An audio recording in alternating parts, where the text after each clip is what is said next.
Screen पे आता है और जिन से बोलता है क्यों ना तुम उसे नीचे रख दो और तुम मेरे साथ फाइट करो यंग मास्टर जिन। जिन उसकी तरफ देखते हुए बोलता है कि बेस्किल इवियानो एक 7 स्टार नाइट के साथ ड्यूल, मैं जीतू चाहे हारूं लेकिन इसमें मेरा ही फायदा होगा कि मुझे कुछ सीखने को मिलेगा। इबियानो फैमिली जो स्वॉर्डमैन के लिए जानी जाती है और मेरे फादर ने कहा था कि इबियानो फैमिली का जो हेड है वो काफी स्ट्रॉन्ग है। हालांकि जिन किसी तरफ देखता है और बोलता है कि मांगेनो इबियानो क्या फनी लेडी है, यह सोच के कि उसने अपने भाई को इस डिफरेंट पॉलिटिकल फाइट में डाल दिया। फिर जिन वेक्सिल से बोलता है कि ऐसा लगता है कि तुम अपनी सिस्टर से बहुत प्यार करते हो, तो वेक्सिल बोलता है क्या ये ऑब्वियसली नहीं है। जिन बोलता है कि हाँ मैं समझ सकता हूँ, मेरी भी एक सिस्टर है जो मैं उसे बहुत रिस्पेक्ट करता हूँ, लेकिन मैं ये चाहता हूँ कि तुम अपने सर्वेंट को संभाल के रखो। वेक्सिल बोलता है कि यंग मास्टर जिन ऐसा लग रहा है कि आप थोड़ा गलत फैमिली में है, जिस आदमी को आपने मार के हरा लाल पीला किया है वो हमारा सर्वेंट नहीं है, वो हमारा एक साथी है। क्या ऐसा हो सकता है कि प्रभुरे ने कुछ मिस्टेक कर दिया है? गुब्बारे जो है वो मेरी सिस्टर को हेल्प करने के लिए आया है क्योंकि वो चलने फिरने में उसको प्रॉब्लम होती है। उसके एबिलिटी के साथ रैंक कैंडल को गुब्बारे के बारे में अच्छा ना लगे, लेकिन मैं ये श्योर हूँ कि गुब्बारे का कोई गलत इंटेंशन नहीं था और उसने कुछ नहीं किया होगा, तो मैं चाहता हूँ कि आप उसे नजरअंदाज कर दे। यंग मास्टर जिन जिन सोचता है कि गुब्बारे गेस्टन वो आदमी क्या ट्रांसफर मैजिक के बारे में नहीं जानता और गेस्टन गुब्बारे और वेस्किन इबियानो में उन दोनों का क्या रिलेशनशिप है। मुझे पूरा यकीन है कि इबियानो फैमिली से गेस्टन से कोई लेना देना नहीं है। जब गेस्टन गिरफ्तार हुआ था मेरे पास्ट लाइफ में, क्या वेस्किन को पता है कि वो गुब्बारे ट्रांसफर मैजिक का यूज कर सकता है? वेजिन बोलता है कि डैम मुझे गुब्बारे तो मिल गया, लेकिन उसके साथ साथ मेरे पास बहुत से क्वेश्चन भी है और तो मैं इसे अफोर्ड भी नहीं कर सकता, जबकि मेरा ओपोनेंट एक्शन मास्टर जिन आप अपना बेस्ट कीजिएगा। जिन सोचता है कि मुझे इस फाइट के ऊपर फोकस करना होगा। देखो यार फाइट करने से मैं बता दूं, इस राइटर का मुझे एड्रेस है तो कसम से मैं जाके इसको जान से मार डालूंगा। तुम्हें पता है कि मैं ऐसे क्यों बोल रहा हूँ? तो लोग बस जाके एक बार चैप्टर को देख लेना, चैप्टर 36 और 37 को अपने समझ में आ जाए कि मैं ऐसा क्यों बोल रहा हूँ। चलो मैं ही बता देता हूँ कि इस मानव के अंदर अपना सबसे पहले मेन कैरेक्टर बहुत सोचता है, उसके बाद इसके अंदर ऐसे बहुत से डिफिकल्ट वर्ड रहता है जो मुझे समझ में नहीं आता है, इसलिए मैं इस मानव को एक्सप्लेन करने से अवॉइड करता हूँ। छोड़ो एनीवेज हम लोग अपनी कहानी के ऊपर आते हैं। जैसे चल रहे वैसा चलने दो। बेस्किल अपने स्वॉर्ड के साथ जिन के ऊपर अटैक कर देता है तेजी से, लेकिन जिन अपने स्वॉर्ड के साथ ब्लॉक कर लेता है और अपने मन में सोचता है कि मैं उसके एक ही अटैक में बता सकता हूँ कि वो 62 स्टार का नाइट नहीं है, वो उससे ज्यादा का है, वो तो मेरे अंकल जेड के लेवल का है। फिर बेस्किल जिन के ऊपर एक अटैक करता है, लेकिन जिन उसको जैसे तैसे ब्लॉक करता है और जिन के ऊपर बहुत सारे अटैक होते हैं उसको कभी खरोच आते हैं और तभी जिन अपने स्वॉर्ड के साथ उसके अटैक को रोक रहा होता है और लोग बात कर रहे होते हैं, अरे यंग मास्टर जिन को देखो वो तो पिछले ढकले जा रहे हैं, लेकिन तभी वो अच्छा करे एक 7 स्टार के नाइट के सामने। दूसरा बोलता है कि इबियानो फैमिली स्वॉर्डमैन स्किल सीखने के लिए फेमस है। यह सच है कि जो कोई भी उस डर्टी स्वॉर्डमैनशिप के टेक्निक के साथ लड़ता है तो वो दोबारा कभी उसके अगेंस्ट जाने के बारे में नहीं सोचता है। बेराडेन उन सभी की बातें सुन के बोलता है कि ये तो कुछ नहीं जानते, इस सिचुएशन के अंदर जब भी रैंक कैंडल जाते वो ज्यादा चमकते। अगर इबियानो फैमिली का स्वॉर्डमैनशिप इसके स्नेक है तो रैंक कैंडल फैमिली का स्वॉर्डमैनशिप एक चलते हुए गेंडे की तरह है, भले ही उस गेंडे का सिंग टूट जाए लेकिन वो पीछे नहीं हटते। फिर जिन बेसिल के ऊपर अटैक करता है उससे पहले ही बेसिल अटैक कर देता है जिन के चेस्ट के ऊपर और उसके चेस्ट के ऊपर ब्लड निकलने लगता है। जिन भी शॉक हो जाता है और तभी जिन उसके ऊपर अटैक करता है, लेकिन बेसिल बच जाता है और जिन अपने मन में सोचता है ये ऑब्वियसली है कि बेसिल मुझ पे इजी है, लेकिन मैं एक 5 स्टार नाइट होते हुए भी एक 7 स्टार नाइट को अच्छा खासा टक्कर दे रहा हूँ। और जिन हफ्ते को बोलता है कि ये एक अच्छा फाइट है और मैं धीरे धीरे अपने लिमिट तक पहुंच रहा हूँ, लेकिन मुझे फील हो रहा है कि जब मैं काजिन के साथ लड़ रहा था तभी मुझे यही फील हुआ था। तभी एटीजिन को देखते जो अपने स्वॉर्ड के अंदर ऑरा लाने लगता है और बेसिल एटीजिन को बोलता है कि यंग मास्टर जी ये एक अच्छा फाइट, लेकिन अब ये खत्म करने का टाइम हो गया। अब तेजी से जाते हुए जिन के ऊपर अटैक कर ही देता है। जिन अपने आंख बंद किया हुआ रहता है और अपने स्वॉर्ड के ऊपर फोकस कर रहा होता है, तभी बेसिल अपने स्वॉर्ड के साथ जिन के स्वॉर्ड के ऊपर मार देता है और जिन के स्वॉर्ड के ऊपर क्रैक पड़ने लगते हैं और जिन का स्वॉर्ड भी टूट जाता है और जिन बस अपने आंख बंद किया हुआ रहता है और तभी बेसिल जिन के गर्दन के ऊपर स्वॉर्ड रख देता है और दिखाया जाता है सन्नाटा छा जाता है। तभी जिन बेहोश हो जाता है और वो नीचे की ओर गिरने लगता है और बेसिल अपने गर्दन को पकड़ता है और देखता है कि वहाँ पर एक क्रैच लगा हुआ रहता है, ब्लड निकल रहा था और वो बोलता है कि अभी क्या हुआ। अनाउंसमेंट होती है कि इस मैच का विनर है बेसिल इबियानो और जिन गिरा हुआ रहता है और लोग बोल रहे होते हैं कि यंग मास्टर जिन गिर गया, जल्दी से उठा के उन्हें ट्रीटमेंट के लिए लेके जाओ। बेसिल जिन की ओर देखता है और बोलता है कि वो क्या था। जब जिन का स्वॉर्ड टूटा तो मुझे कुछ फील हुआ और हैरान हो जाता है और बोलता है कि नहीं ये नहीं हो सकता, क्या वो हार्ट जोड़ तक पहुंच गया है। और बोलता है कि अगर उसने रिटेक किया है 10 ऑफ 1 सेकंड इजीली और मैंने किया है यदि 10 ऑफ 1 सेकंड लेटर तो मेरा बाल गला कटने से बच गया। यंग मास्टर सच में ये बहुत स्कैरी है। जिन करता जिन जिन के फेस के ऊपर मॉर्गन बैठा हुआ रहता है और जिन बोलता है कि मेरे फेस से हटो। फिर उस मॉर्गन को पकड़ लेता है, उठाता है और बोलता है मेरे चेहरे से उठो, क्या सच में तुम मुझे मारना चाहता है। जिन अपने आस पास देखता है और बोलता है ये तो मेरा रूम है, क्या मैं फाइट करते करते वहाँ पर बेहोश हो गया था। तभी वहाँ पर गिली आती है और बोलते है कि यंग मास्टर जिन आप उठ गए। जिन बोलता है गिली मैं कितने देर तक सोया रहा, तो गिली बोलते है कि आप 2 दिन तक बेहोश थे। तो जिन हैरान हो जाता बोलता है क्या जी 2 दिन तक जिन बोलते कि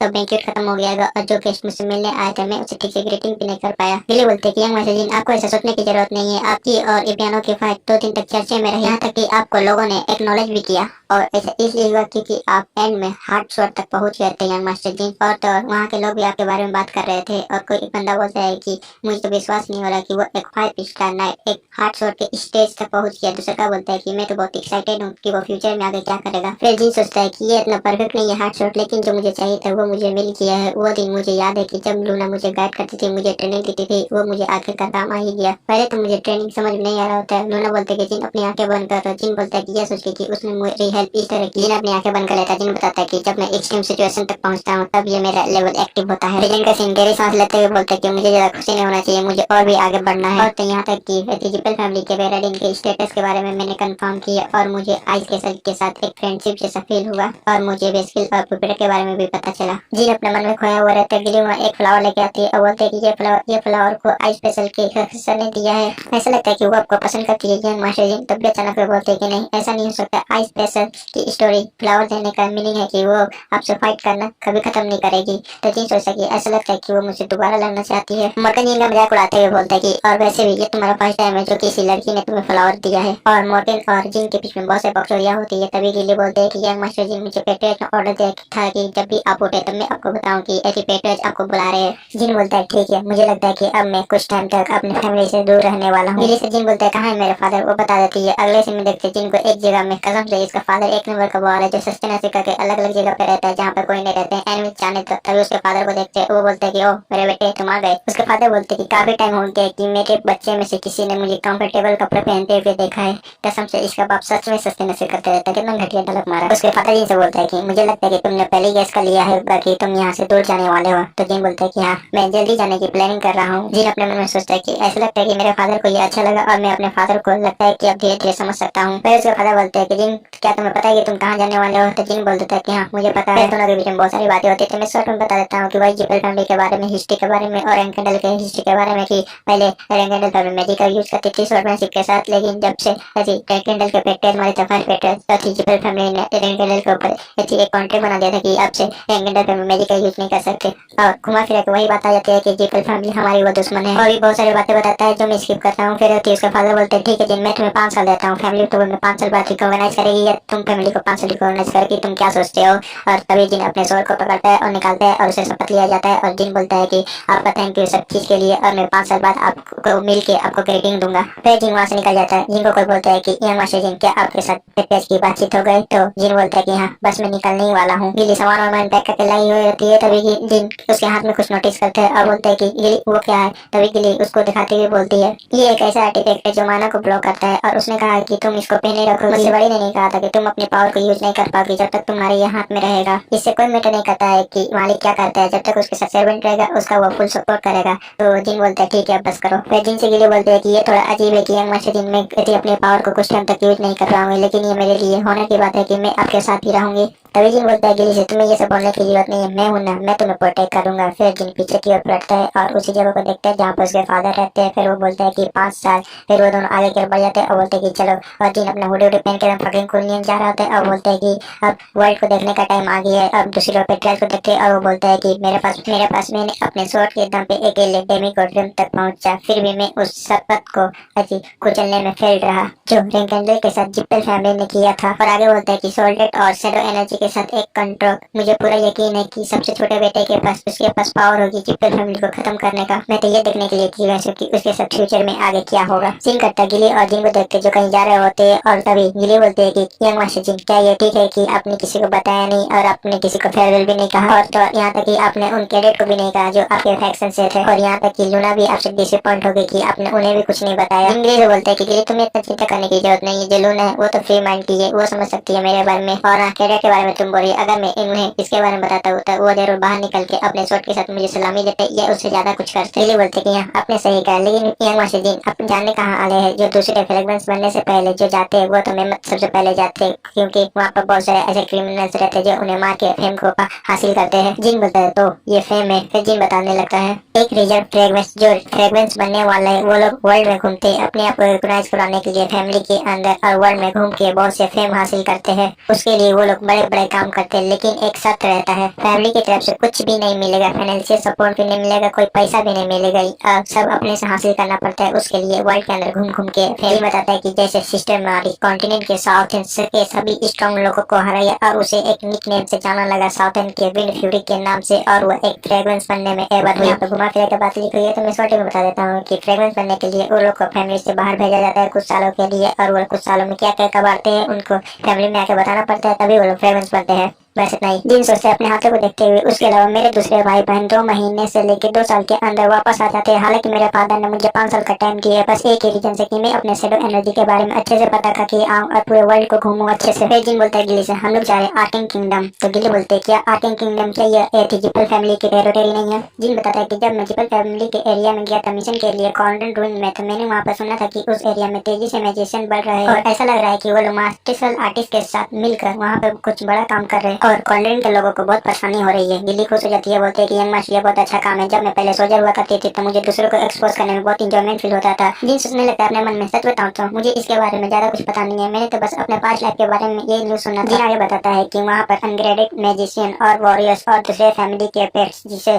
टेसिंग कहा जाता है, मैं सच में उस ऑप्शन में जाना चाहता हूँ जो वो लोग अंडरग्राउंड में करते हैं, और उस ऑप्शन में बहुत से ऐसे आइटम रहते हैं जो बहुत वैल्यूबल रहते हैं, और मैं श्योर हूँ कि उनको उन आइटम के बारे में अच्छे से पता नहीं होगा और उनके वैल्यू के बारे में भी। मैं बस एक जुमोर लेना चाहता हूँ और एक रिंग। तभी के लिए अपने पास तो निकालती है, बोलते हैं कि यंग मास्टर जी मुझे नहीं पता कि हम लोग आर्गन किंगडम कैसे जाए, लेकिन हम लोग टेलीपोर्टेशन गेट का यूज नहीं कर सकते। फैमिली के रूल के मुताबिक मैं अपने साथ 10 ही गोल्ड कॉइन ले जा सकती हूँ, यहाँ तक कि एक फ्रेग्रेंस होने वाले के रूप में आप किसी को नहीं बता सकते कि आप रिंग कैंडल से है, और इसलिए मुझे नहीं लगता कि हमें कोई सपोर्ट भी मिलेगी। जिन बोलता है कि तुम्हें चिंता करने की जरूरत नहीं है, जब हम लोग जिन किंगडम में जाएंगे तो इसका हम लोग रिसोल्व कर लेंगे। तभी के लिए बोलते हैं कि लेकिन हम लोग कैसे जाएंगे जिन किंगडम में? मास्टर जिन बोलते हैं कि हम तो बस उड़ के जा सकते हैं। फिर मोर्कन की ओर देखता है और मोर्कन से बोलता है कि मोर्कन तुम क्या करो, जल्दी से ट्रांसफॉर्म हो। तो वो मोर्कन खुश हो जाता है, बोलता है क्या सच में? तभी के लिए बोलते हैं मास्टर जी आप ऐसा नहीं कर सकते, अगर किसी ने पहचान लिया तो अब क्या करेंगे? जिन बोलता है कि गिली ये ठीक है, हमें बस ट्राई तो करना चाहिए। फिर मोर्कन नीचे उतरता है, अपने ट्रांसफर मैजिक का यूज करता है और बन जाता है एक ड्रैगन, और वो मोर्कन बोलता है कि तुम दोनों मुझे कस के पकड़ना, ऐसा लगता है कि मुझे कल तक जिन किंगडम में पहुंचने में काफी मेहनत करनी पड़ेगी। वो दोनों मोर्कन की ओर देखते हैं, सिंह काटता देखते हैं लूना की, और लूना को भी सेंस हो जाता है उसकी पावर का, और वो खिड़की की तरफ पलट के देखती है और वो देखती है क्या जो हवा में उड़ रहा होता है, और यदि बोलती है नहीं ऐसा नहीं हो सकता क्या सच में जिन, और वो देखती है कि ड्रैगन को। लूना बोलते कि जब से वो रिजर्व फ्रेग्रेंस बनाए अब तो वो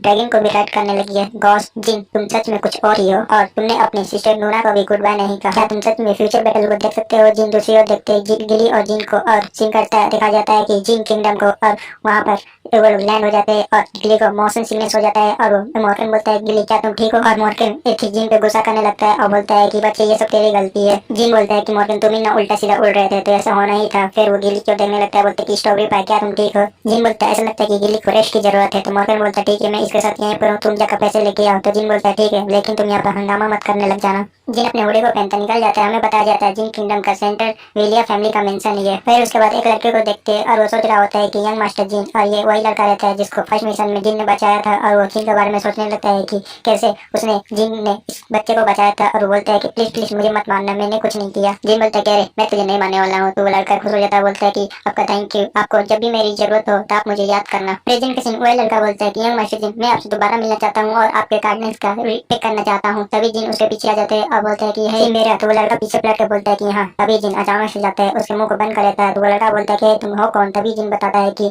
मैं वही हूँ, उससे पहले तुम शांत हो जाओ। और वो जिन बताता है कि मेरा नाम जिन है जिसने तुम्हें बचाया था। वो लड़का हैरान हो जाता है और बोलता है लेकिन यंग मास्टर जिन आप यहाँ क्या कर रहे थे? जिन बोलता है कि तुम्हें तो याद ही होगा कि तुमने मुझसे कहा था कि जब भी मेरी जरूरत आपको हो तो आप मुझे याद करना, तो इसलिए मैं तुम्हारे पास यहाँ पर आया हूँ। तो लड़का बोलता है कि हाँ मुझे अच्छे से याद है, आपके काइंडनेस को मैं जरूर रिपे करूंगा। जिन बोलता है बहुत अच्छे, मैं चाहता हूँ कि तुम जाओ अपने फैमिली से कुछ पैसे और कुछ गोल्ड लेके आओ। ये बात सुन के वो लड़का भी हैरान हो जाता है और बोलता है क्या सच में? जिन बोलता है हाँ। सीन करता है, देखते हैं तीनों को, मोर्कन जिन और गिली को, जो कहीं जा रहे होते हैं और कहानी सुनाने वाला बताता है। कैंडल का रूल कहता है कि तुम्हें ये छिपाना होगा कि तुम एक रिजर्व फ्रेग्रेंस हो, और अपने मार्शल पावर का यूज करते हुए अपने फैन को, अपने रेपुटेशन को बढ़ाना पड़ता है बिना फैमिली का नाम को यूज करते हुए। फिर वो लोग एक बंदे के पास पहुंचते हैं, बोलता होता है जिन बोलता है कि 5, वो बंदा बोलता है कि नहीं 10। फिर जिन अपने पास को निकालने लगता है, वो बंदा शौक हो जाता है। फिर कहानी सुनाने वाला आगे बोलता है कैंडल के बच्चे को ये पता नहीं होती है कि गरीबी क्या होती है, इसलिए उन्हें बाहर भेज दिया जाता है बिना फैमिली सपोर्ट के, बिना फाइनेंशियल सपोर्ट के। और वो लोग अपने या 2 ही काम कर सकते हैं, या तो वो लोग क्रिमिनल को पकड़ के अपने फेम को बढ़ाए, या तो वो मर्सनी का काम करके वो अपने पैसे कमाए और पूरे अपना फेम बनाए पूरे वर्ल्ड के अंदर। जिन कुछ पैसे निकाल के उस बंदे को दे देता है, तो वो बंदा भी ले लेता है। और अगले सीन में देखते हैं मोर्कन और जिन को जो खाते हुए, और मोर्कन तो भूखा की तरह खा रहा होता है।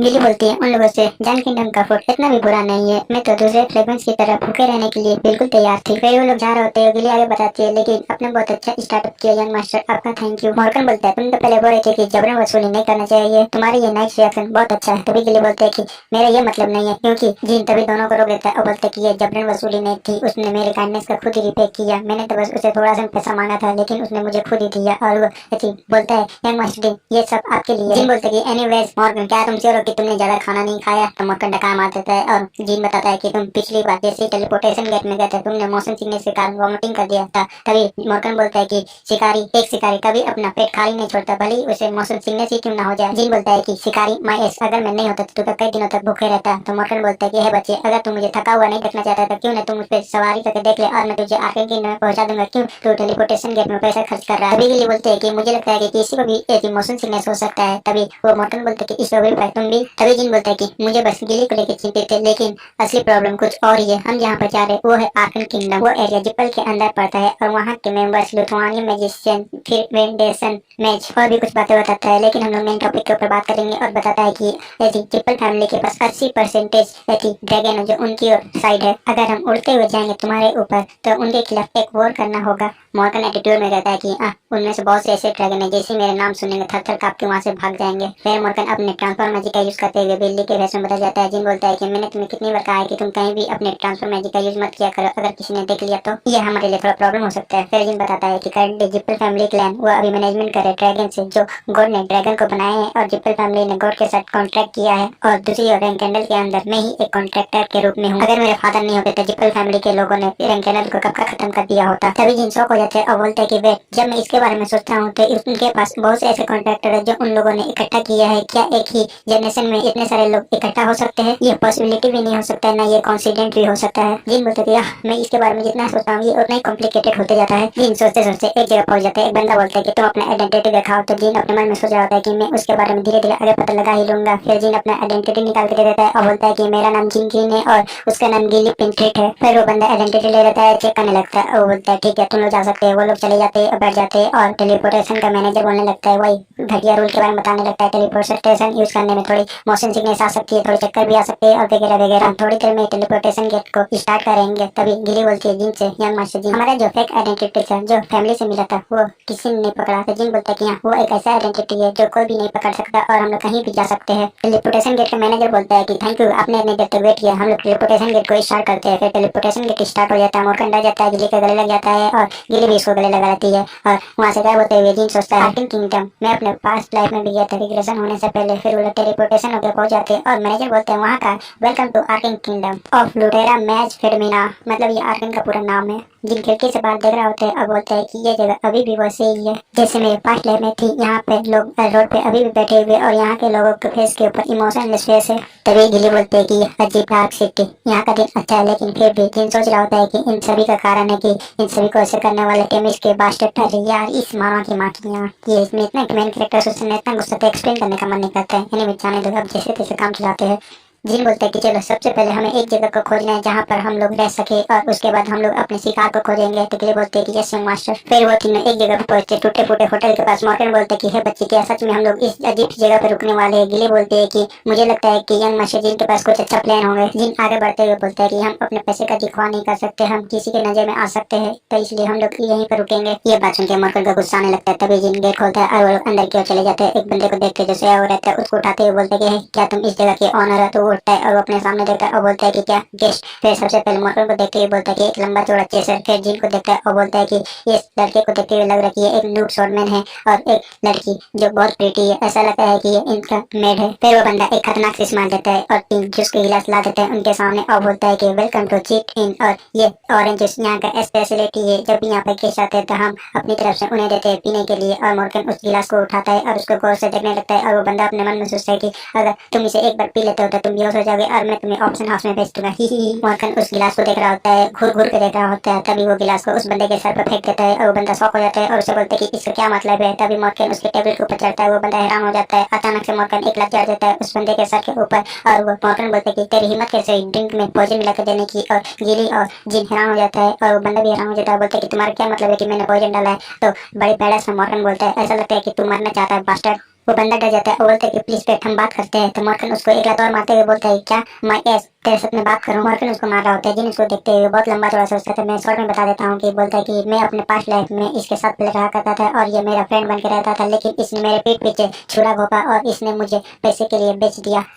जब भी मैं इसके बारे में सोचता हूँ तो मुझे बहुत गुस्सा भी आता है, लेकिन वो सब मेरे पास्ट लाइफ में होती है, लेकिन ये अब अलग टाइम में अब मैं इसका यूज करूंगा। मॉर्गन उसको लात लात मार रहा होता है और वो बंदा बोलता है कि अगर तुम ऐसा करते रहोगे तो मैं सामने नहीं बैठूंगा, और चिल्लाते हुए बोलता है कि हालांकि मैं ऐसा पतला दुबला दिखता हूँ लेकिन मैं एक 5 स्टार नाइट हूँ। तो मॉर्गन ये सुन के और मारने लगता है, पंचे पंचे, और बोलता है क्या क्या तू बकवास कर, और मार रहा होता है। तभी वो बंदा डर जाता है, बोलता है कि नहीं नहीं मैं गलत था और मैंने उस जूस में थी पॉइजन नहीं मिला था, मैंने बस नशीली दवाई मिलाई थी जो खाद पीते ही तुम लोग बेहोश हो जाते। और ये बात सुन के गिली और जिन भी हैरान हो जाता है। तभी जिन मॉर्गन को बोलता है कि मॉर्गन रुक जाए, पहले हम इसकी बात सुन लेते हैं कि ये क्या बोलना चाहता है। तो मॉर्गन बोलता है क्या हमें इस कमीने के बाद क्यों सुनना चाहिए, इसने हमें नशीले ड्रिंक मिला के दिया। मॉर्गन उसको मारने लगता है। तभी वो बंदा बोलता है जिनसे प्लीज माय लॉर्ड मुझे सेव कर लीजिए, मैं कुछ भी करूंगा आपके लिए। तभी मॉर्गन उसको बोलता है कि चुप हो जा और शांति से मर जा। जिन बोलता है कि मैं तुमसे कुछ क्वेश्चन पूछूंगा। तभी मॉर्गन बोलता है कि यह बच्चे तो इग्नोर करते हुए जिन बोलता है कि अगर तुमने झूठ बोला था तुम मरोगे, अगर तुम सच बोले तो तुम जियोगे, और मैं जज करूंगा तुम्हारे आंसर को सुन के कि क्या सच है कि झूठ। मॉर्गन उसको मारा था। फिर जिन से बोलता है ठीक है तुम्हें जो जैसा करना है वैसा करो। जिन बताता है कि तुम क्या करते हो। तो बंदा बोलता है कि मेरा नाम जिन है, मैं इस जगह का ऑनर हूँ और मैं एक स्कैमर भी हूँ और एक तस्करी करने वाला भी हूँ।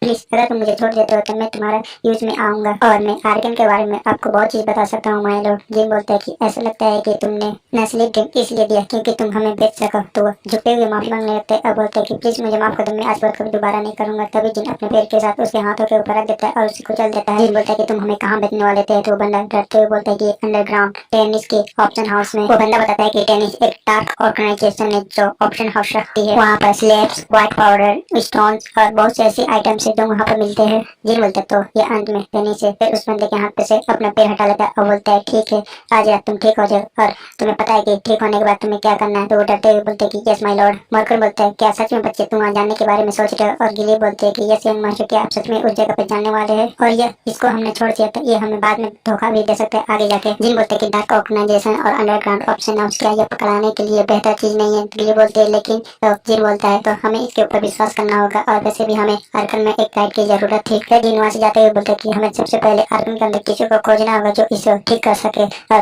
वो लोग कुछ बोल नहीं पाते हैं। गिली और मॉर्गन और जिन राहत की सांस लेता है एक रूम में आता है और बोलता है कि गॉस ये एक्टिंग करना कितना मुश्किल है जो मैं इसके बारे में सबसे पहले से जानता हूँ। जब मैं इन्हें इसके बारे में बताता था वो मुझसे पूछते कि आपको इसके बारे में कैसे पता, इसलिए मैंने ऐसा एक्टिंग किया। कुछ देर बाद कोई बोलता है कि तुम्हें अपनी टूटी हुई हड्डियों को बेहतर करने के लिए तुम्हें रेस्ट की जरूरत है और तुम्हें ज्यादा से ज्यादा रेस्ट करना होगा। तो ये डॉक्टर रहता है और ये बोल के वहाँ से निकल जाता है। गिली बोलते है कि आपका थैंक यू डॉक्टर। फिर उसी बंदे को देखते हैं जिसका नाम जेट रहता है। वो अपने आईने में फेस को देखते हुए बोलते है कि डैम इट, उन कमीनों ने पहले मुझे मारा उसके बाद मुझे ठीक भी किया। तभी वहाँ पर जिन आ जाता है और बोलता है कि जेट क्या तुम ठीक हो गए। वो हैरान हो जाता है और जिन बोलता है कि चलो अब हमें चलना चाहिए, हमें ऑप्शन क्यों जाना है। वो बंदा बोलता है ठीक है। सीन कटता देखते बड़े मेंशन को और उन्हें गार्ड करने के लिए दो बॉडी गार्ड जीत को देखते हुए बोलता है कि यह जीत आज तुम बहुत सारे लोगों को लेके आए हो क्या। वो लोग प्रोडक्ट है। तो वो जीत उनके पास आता है, बोलते है कि बकवास करना बंद करो, ये सब मेरे गेस्ट है जो मैं इन्हें लेके आया हूँ और जल्दी से गेट को खोलो। तो वो दोनों गेट को खोल देते हैं। फिर वो सभी अंदर की ओर जाने लगते हैं और अंदर में लाइट चमकता है और आसपास की माहौल पूरे बैंक्वेट की तरह रहती है। और मॉर्गन देखता है और बोलता है क्या इस जगह पे बैंक्वेट चल रहा है। वहाँ पर जीत आता है और बताता है कि हालांकि सभी जानते हैं कि यहाँ का बॉस खालसा है लेकिन यहाँ का असली बॉस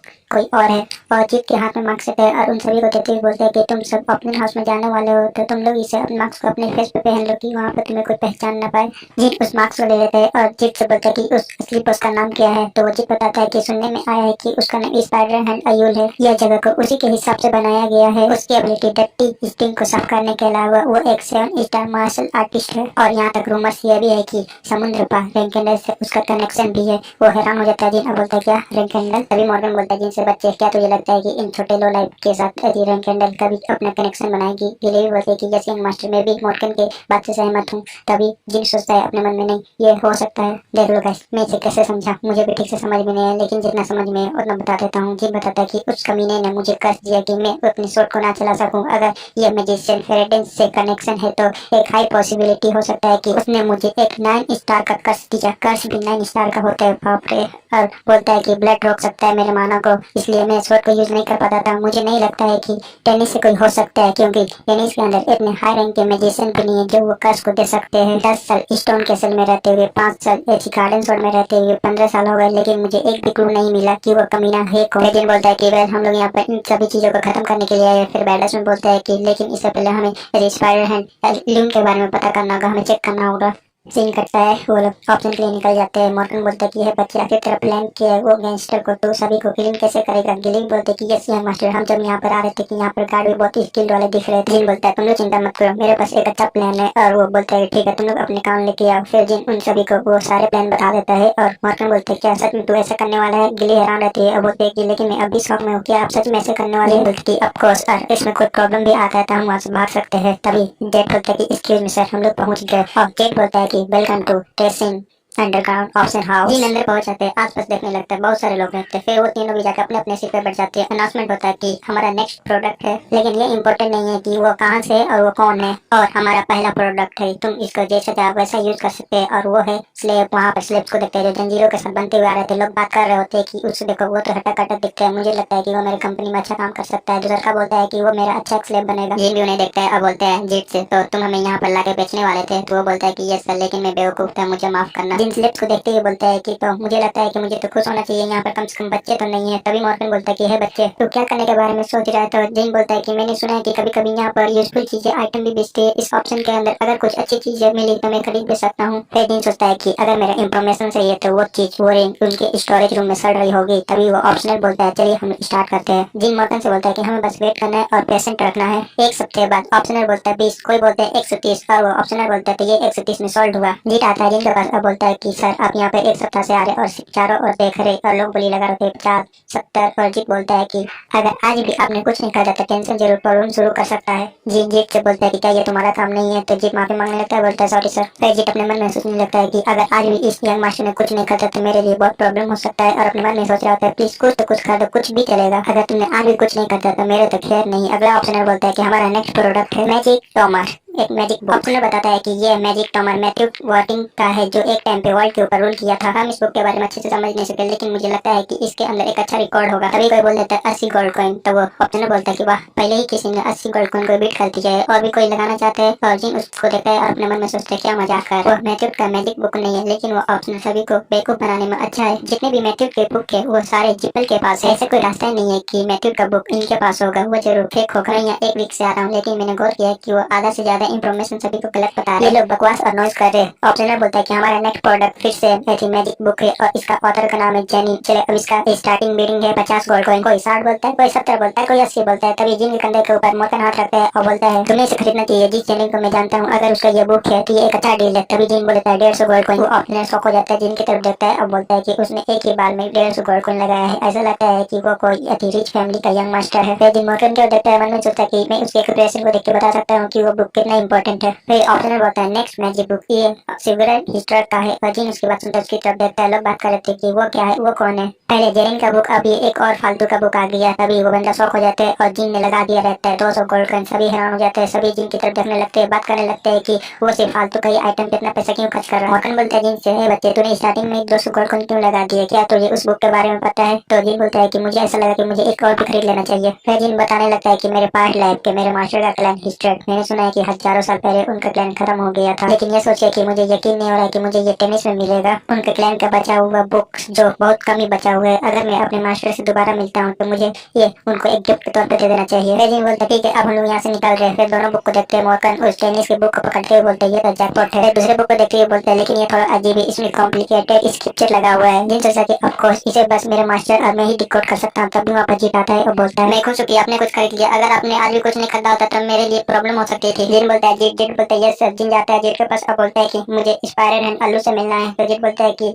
क्या, लेकिन सॉरी सर मैं ऐसा नहीं कर सकता, भले ही आप मेरे एक कस्टमर क्यों ना हो। जीत के कंधे के ऊपर हाथ रखते है, बोलते कि ऐसी बात है। फिर उसके कान पर जाता है और बोलता है कि तुम उसे जाके बोल लो जिप्पल फैमिली का वेडिंग आया है, उसे देखना चाहता है। ये बात सुन के वो पूरी तरह से शॉक हो जाता है, डर जाता है। अगले सीन में देखते हैं जीत वहाँ से भागते हुए बोलते है कि फकिंग है, मैंने सोचा था कि वो एक रिच फैमिली का यंग मास्टर है, लेकिन वो तो एक ब्लडलेस का जिप्पल फैमिली का वेराडिन है। आगे सोचता है कि अगर मैं उसके अंडर रहा तो मेरा लाइफ पूरी सेट हो जाएगी और मैं इन कमीना डट्टी के चंगुल से छूट सकता हूँ। फिर वो गेट को खोलते हुए बोलता है कि जाओ जल्दी से अल्लू को यहाँ बुला के लाओ, जिप्पल फैमिली के वेराडिन उसको देखना चाहते हैं और अंदर में बहुत सारे लोग रहते हैं। बोलते क्या? अगले दिन में जिन को देखते जिनके पास कोई आता है और बोलते कि वो तुम ही थी वेराडिन हो, और ये टकरा रहता है जिनसे बोलता है कि चलो हमारे साथ तुम मुझे फॉलो करे, हमारे बस तुम्हें बुला रहे हैं। जिन उस बंदे के पास जाते एक रख के रहते हैं, फिर अपने हाथ में फायरबॉल बनाने लगते हैं और उस बंदे से बोलते हैं कि क्या तुम मेरे साथ मजाक कर रहा मदरफकर। फिर वो बोलता है कि क्या तू ही अल्लू सॉरी अयूल है। वो बंदा डर जाता है, बोलता है कि नो नो सर, हमारे बॉस ने कहा था कि अब तीनों को साथ में लेके आने के लिए। जिन तभी अटैक को उनकी तरफ फेंक देता है। हमें पता चलता है कि वो उसके साइड में फेंक रहे थे, वो डर जाते हैं और जिन बोलता है कि मैंने अपना नाम बताया, फिर भी उसने अपने अंडरलिंग्स को भेजा। ठीक है, मैं फिर से तुम्हें बोलता हूँ, तुम जाओ, तुम उससे बोलो और बोलना कि जिप्पल फैमिली का वेराडिन उससे देखने आया है। अगर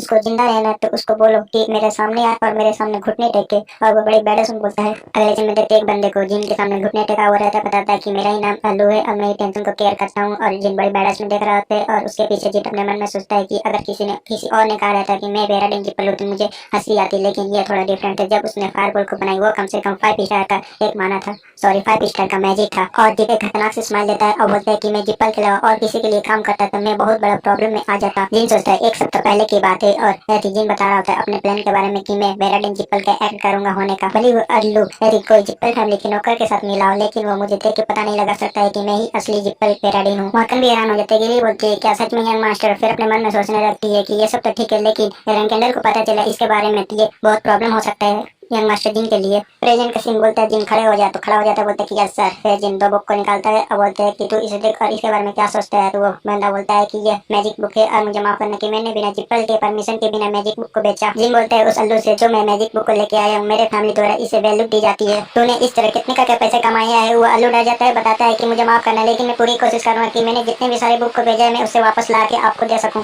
बस आप मुझे एक मौका देके देखिए। जिन उसके चेस्ट के ऊपर वो बुक मारते हैं और बोलता है कि क्या ये अच्छा नहीं होगा कि मैं तुझे को इसके ऊपर छोड़ने की वजह में खुद काम करूं। फिर उसको डराते हुए बोलता है कि चुप हो जा, मेरे लिए अकाउंट बुक और कस्टमर लिस्ट लेके आ, कल से ही मेरी फैमिली इसके बारे में इन्वेस्टिगेशन स्टार्ट करेगी। ये बात सुन के वो डर जाता है और बोलता है ठीक है, और अपने मन में सोचता है कि लो अब ये सब खत्म हो गया। और जिप्पल के बारे में सोचने लगता है कि अगर उनको एक बार इसके बारे में पता चल गया तो मेरी पूरी टेंशन पूरी तरह से खत्म हो जाएगी। पहले सीन में देखते हैं वो लोग एक जगह पे आते हैं और वो सारा चीज बता देता है कि यहाँ पर अकाउंट बुक है। और जिन बोलता है क्या तुम्हारे पास और भी है? तो बोलता है कि हमारे स्टोरेज रूम में कुछ आइटम्स है और जो इन्फॉर्मेशन है वो दूसरों के पास है, आप मुझे मौका दे तो मैं उन्हें लेके आऊंगा, ज्यादा नहीं बस 2 घंटे का टाइम लगेगा लाने में। जिन उसकी ओर देखता है, फिर उससे बोलता है कि क्या बकवास की बात कर रहे हो। वो बंदा हैरान हो जाता है और जिन उससे बोलता है कि तू जाके इंपॉर्टेंट फाइल्स को थी सबको खत्म कर देगा, उसके बाद जाके मेरे बारे में चेक करेगा कि मैं असली हूँ कि नहीं, मैं यहाँ पर कैसे आया हूँ और कैसे घुस लेके यहाँ पर आया हूँ। लेकिन ठीक है जा, तो इसके बारे में चेक कर सकता है, लेकिन तो ये याद रखना कि ये सब मेरे कंट्रोल के अंदर आता है। वो बंदा मन गुस्सा कर रहा होता है, फिर वहाँ से जाते हुए बोलता है कि आई एम सॉरी सर, ठीक है मैं यहाँ से जा रहा हूँ और इंपॉर्टेंट फाइल्स लेके आऊंगा। फिर अपने बंदे को बोलता है जब तक मैं वापस ना आऊँ इन्हें तुम यहीं पर रोक के रखना। वो बोलता है ठीक है सर। फिर वो बाहर निकल जाता है। अपने मन में सोच रहा था कि वो लोग पीस ऑफ शिट है, वो लोग ऐसा एरोगेंट एक्ट कर रहे हैं। फिर वो गुस्से में आगे क्यों निकल जाता है। अगले सीन में मॉर्गन बोलता है कि गिली तुम्हें जो कुछ भी चाहिए तुम यहाँ से ले लो। वो लोग स्टोरेज रूम में आए हुए रहते हैं। गिली बोलती है कि सच में? मॉर्गन बोलता है कि ऑफ कोर्स यहाँ पर ऐसे एक भी चीज नहीं है जो चोरी की चीज ना हो। मॉर्गन खोजते खोजते एक बुक उस गार्ड के ऊपर फेंक देता है। फिर जिन से बोलता है कि माइंड टू माइंड बच्चे, जब वो अल्लू आएगा तो उसे जरूर पता चल जाएगा कि तू नकली है, जिप्पल फैमिली का नहीं है। तो जिन बोलता है कि तुम्हारा क्या मतलब है, और वैसे भी हम लोग यहाँ पर फ्री का सामान लेने के लिए आए और उसके बाद हम लोग यहाँ से भाग जाएंगे। फिर जिन की नजर एक बॉक्स के ऊपर जाती है और उस बॉक्स को खोलता है। उस बॉक्स के अंदर रहता है वही रिंग और जिन बोलता है कि मैंने खोज लिया। फिर जिन एक स्माइल लेता है। गिली बोलती है कि यंग मास्टर जी हम क्या ये लापरवाह काम करते हुए अच्छे, ये मैं अभी भी शौक में हूँ। तो जिन बोलता है कि मैं ये तुम्हारी बातें कॉम्प्लिकेटेड के रूप में लेता हूँ। तभी वहाँ पर भागते हुए टीजे कहता है, बोलता है कि यंग मास्टर जी मुझे मिल गया, मुझे स्लेब का लिस्ट मिल गया जो आपने मुझे लाने को कहा था। तो फिर उसको जाकर दे देता है और बोलता है कि ये रहा। तो जिन बोलता है कि बहुत अच्छे। फिर वो जिन एक स्माइल देता है और बोलता है कि अब हम लोग यहाँ से जा रहे हैं। जिन वहाँ से जाने लगता है। वो बॉडी गार्ड आता है जिनके पास और बोलता है कि हमारे बस थोड़ी देर में यहाँ पर आ ही रहे होंगे, अकाउंट बुक को लेते हुए प्लीज आप थोड़ा देर वेट करिए। तभी जिन अपने पंच को बनाता है, उसे गर्दन के नीचे मारता है और उस बंदे की हालत खराब हो जाती है और वो नॉक हो जाता है। जिन की तारीफ करते हुए बोलता है कि आप तो मैजिक के साथ फाइट में भी अच्छे, लेकिन अपने मन में सोच रहा होता है कि उसने अयूल के सॉबिनेट को क्यों मारा। तभी जिन बोलता है कि है जिन क्या तुम्हारा कोई फैमिली है? जिन बोलता है कि हाँ मेरा एक बेटा है। तो जिन बोलता है ठीक है तुम उसे लो और आंखें से निकल जाओ। तभी वो हैरान हो जाता है, बोलते कि नहीं मैं अंत तक आप ही के साथ रहूंगा और वैसे भी मैं आपको सर्व करना चाहता हूँ। जिन बोलता है कि मुझे माफ करना लेकिन मैं जिप्पल का बेराडे नहीं हूँ। ये बात सुन के वो शौक हो जाता है, उसका मुंह ही बंद हो जाता है। 2 घंटे बाद वहाँ पर अयूल आता है। कोई बोलता है बॉस मैंने सुना है कि जिप्पल फैमिली का वेराडिन का लंबे और सिल्वर बाल है। अयूल अपने साथी को देख रहा था जो बेहोश पड़ा हुआ रहता है। वो बंदा बोलता है कि हमने सुना है कि वो लोग जो आए थे वो लोग अकाउंट बुक और स्लेब लिस्ट को लेके यहाँ से चले गए और उन्होंने कहा कि ये सब खत्म हो जाएगा। ये सारी बातें अयूल सुन रहा होता है और बड़े गुस्से में रहता है। बोलते जाओ तुम उसका पीछा करो। वो बोलता है कि माफ करना। तभी अचानक से अयूल उस बंदे को सर को पकड़ता है और तेजी से घुमाते हुए जाकर फेंक देता है और वो बंदा जाता है दीवार में गिर जाता है। और जितने भी लोग बचे हुए तुम लोग जाओ उन्हें खोजो और मेरे पास लेके आओ, मैं उन सभी को अपने हाथों से मारूंगा। अगले सीन में देखते हैं जिन और जिन के साथी को जो फायर कैंप लगा के वहाँ बैठे हुए रहते हैं। मॉर्गन बोलता है कि तुमने वहाँ से बहुत चीज लिया, लेकिन मैं ज्यादा शौक हुआ उस अंगूठी को देख के मैं घबरा गया था, तुम्हें इसके बारे में कैसे पता। जिन भी उस अंगूठी को देख रहा होता है लेकिन वो बताता नहीं है। फिर वो लोग ऐसे बैठे हुए रहते तभी उन्हें आवाज आने लगती है। जिन बोलता है कि ऐसा लगता है कि वो लोग आ गए हैं।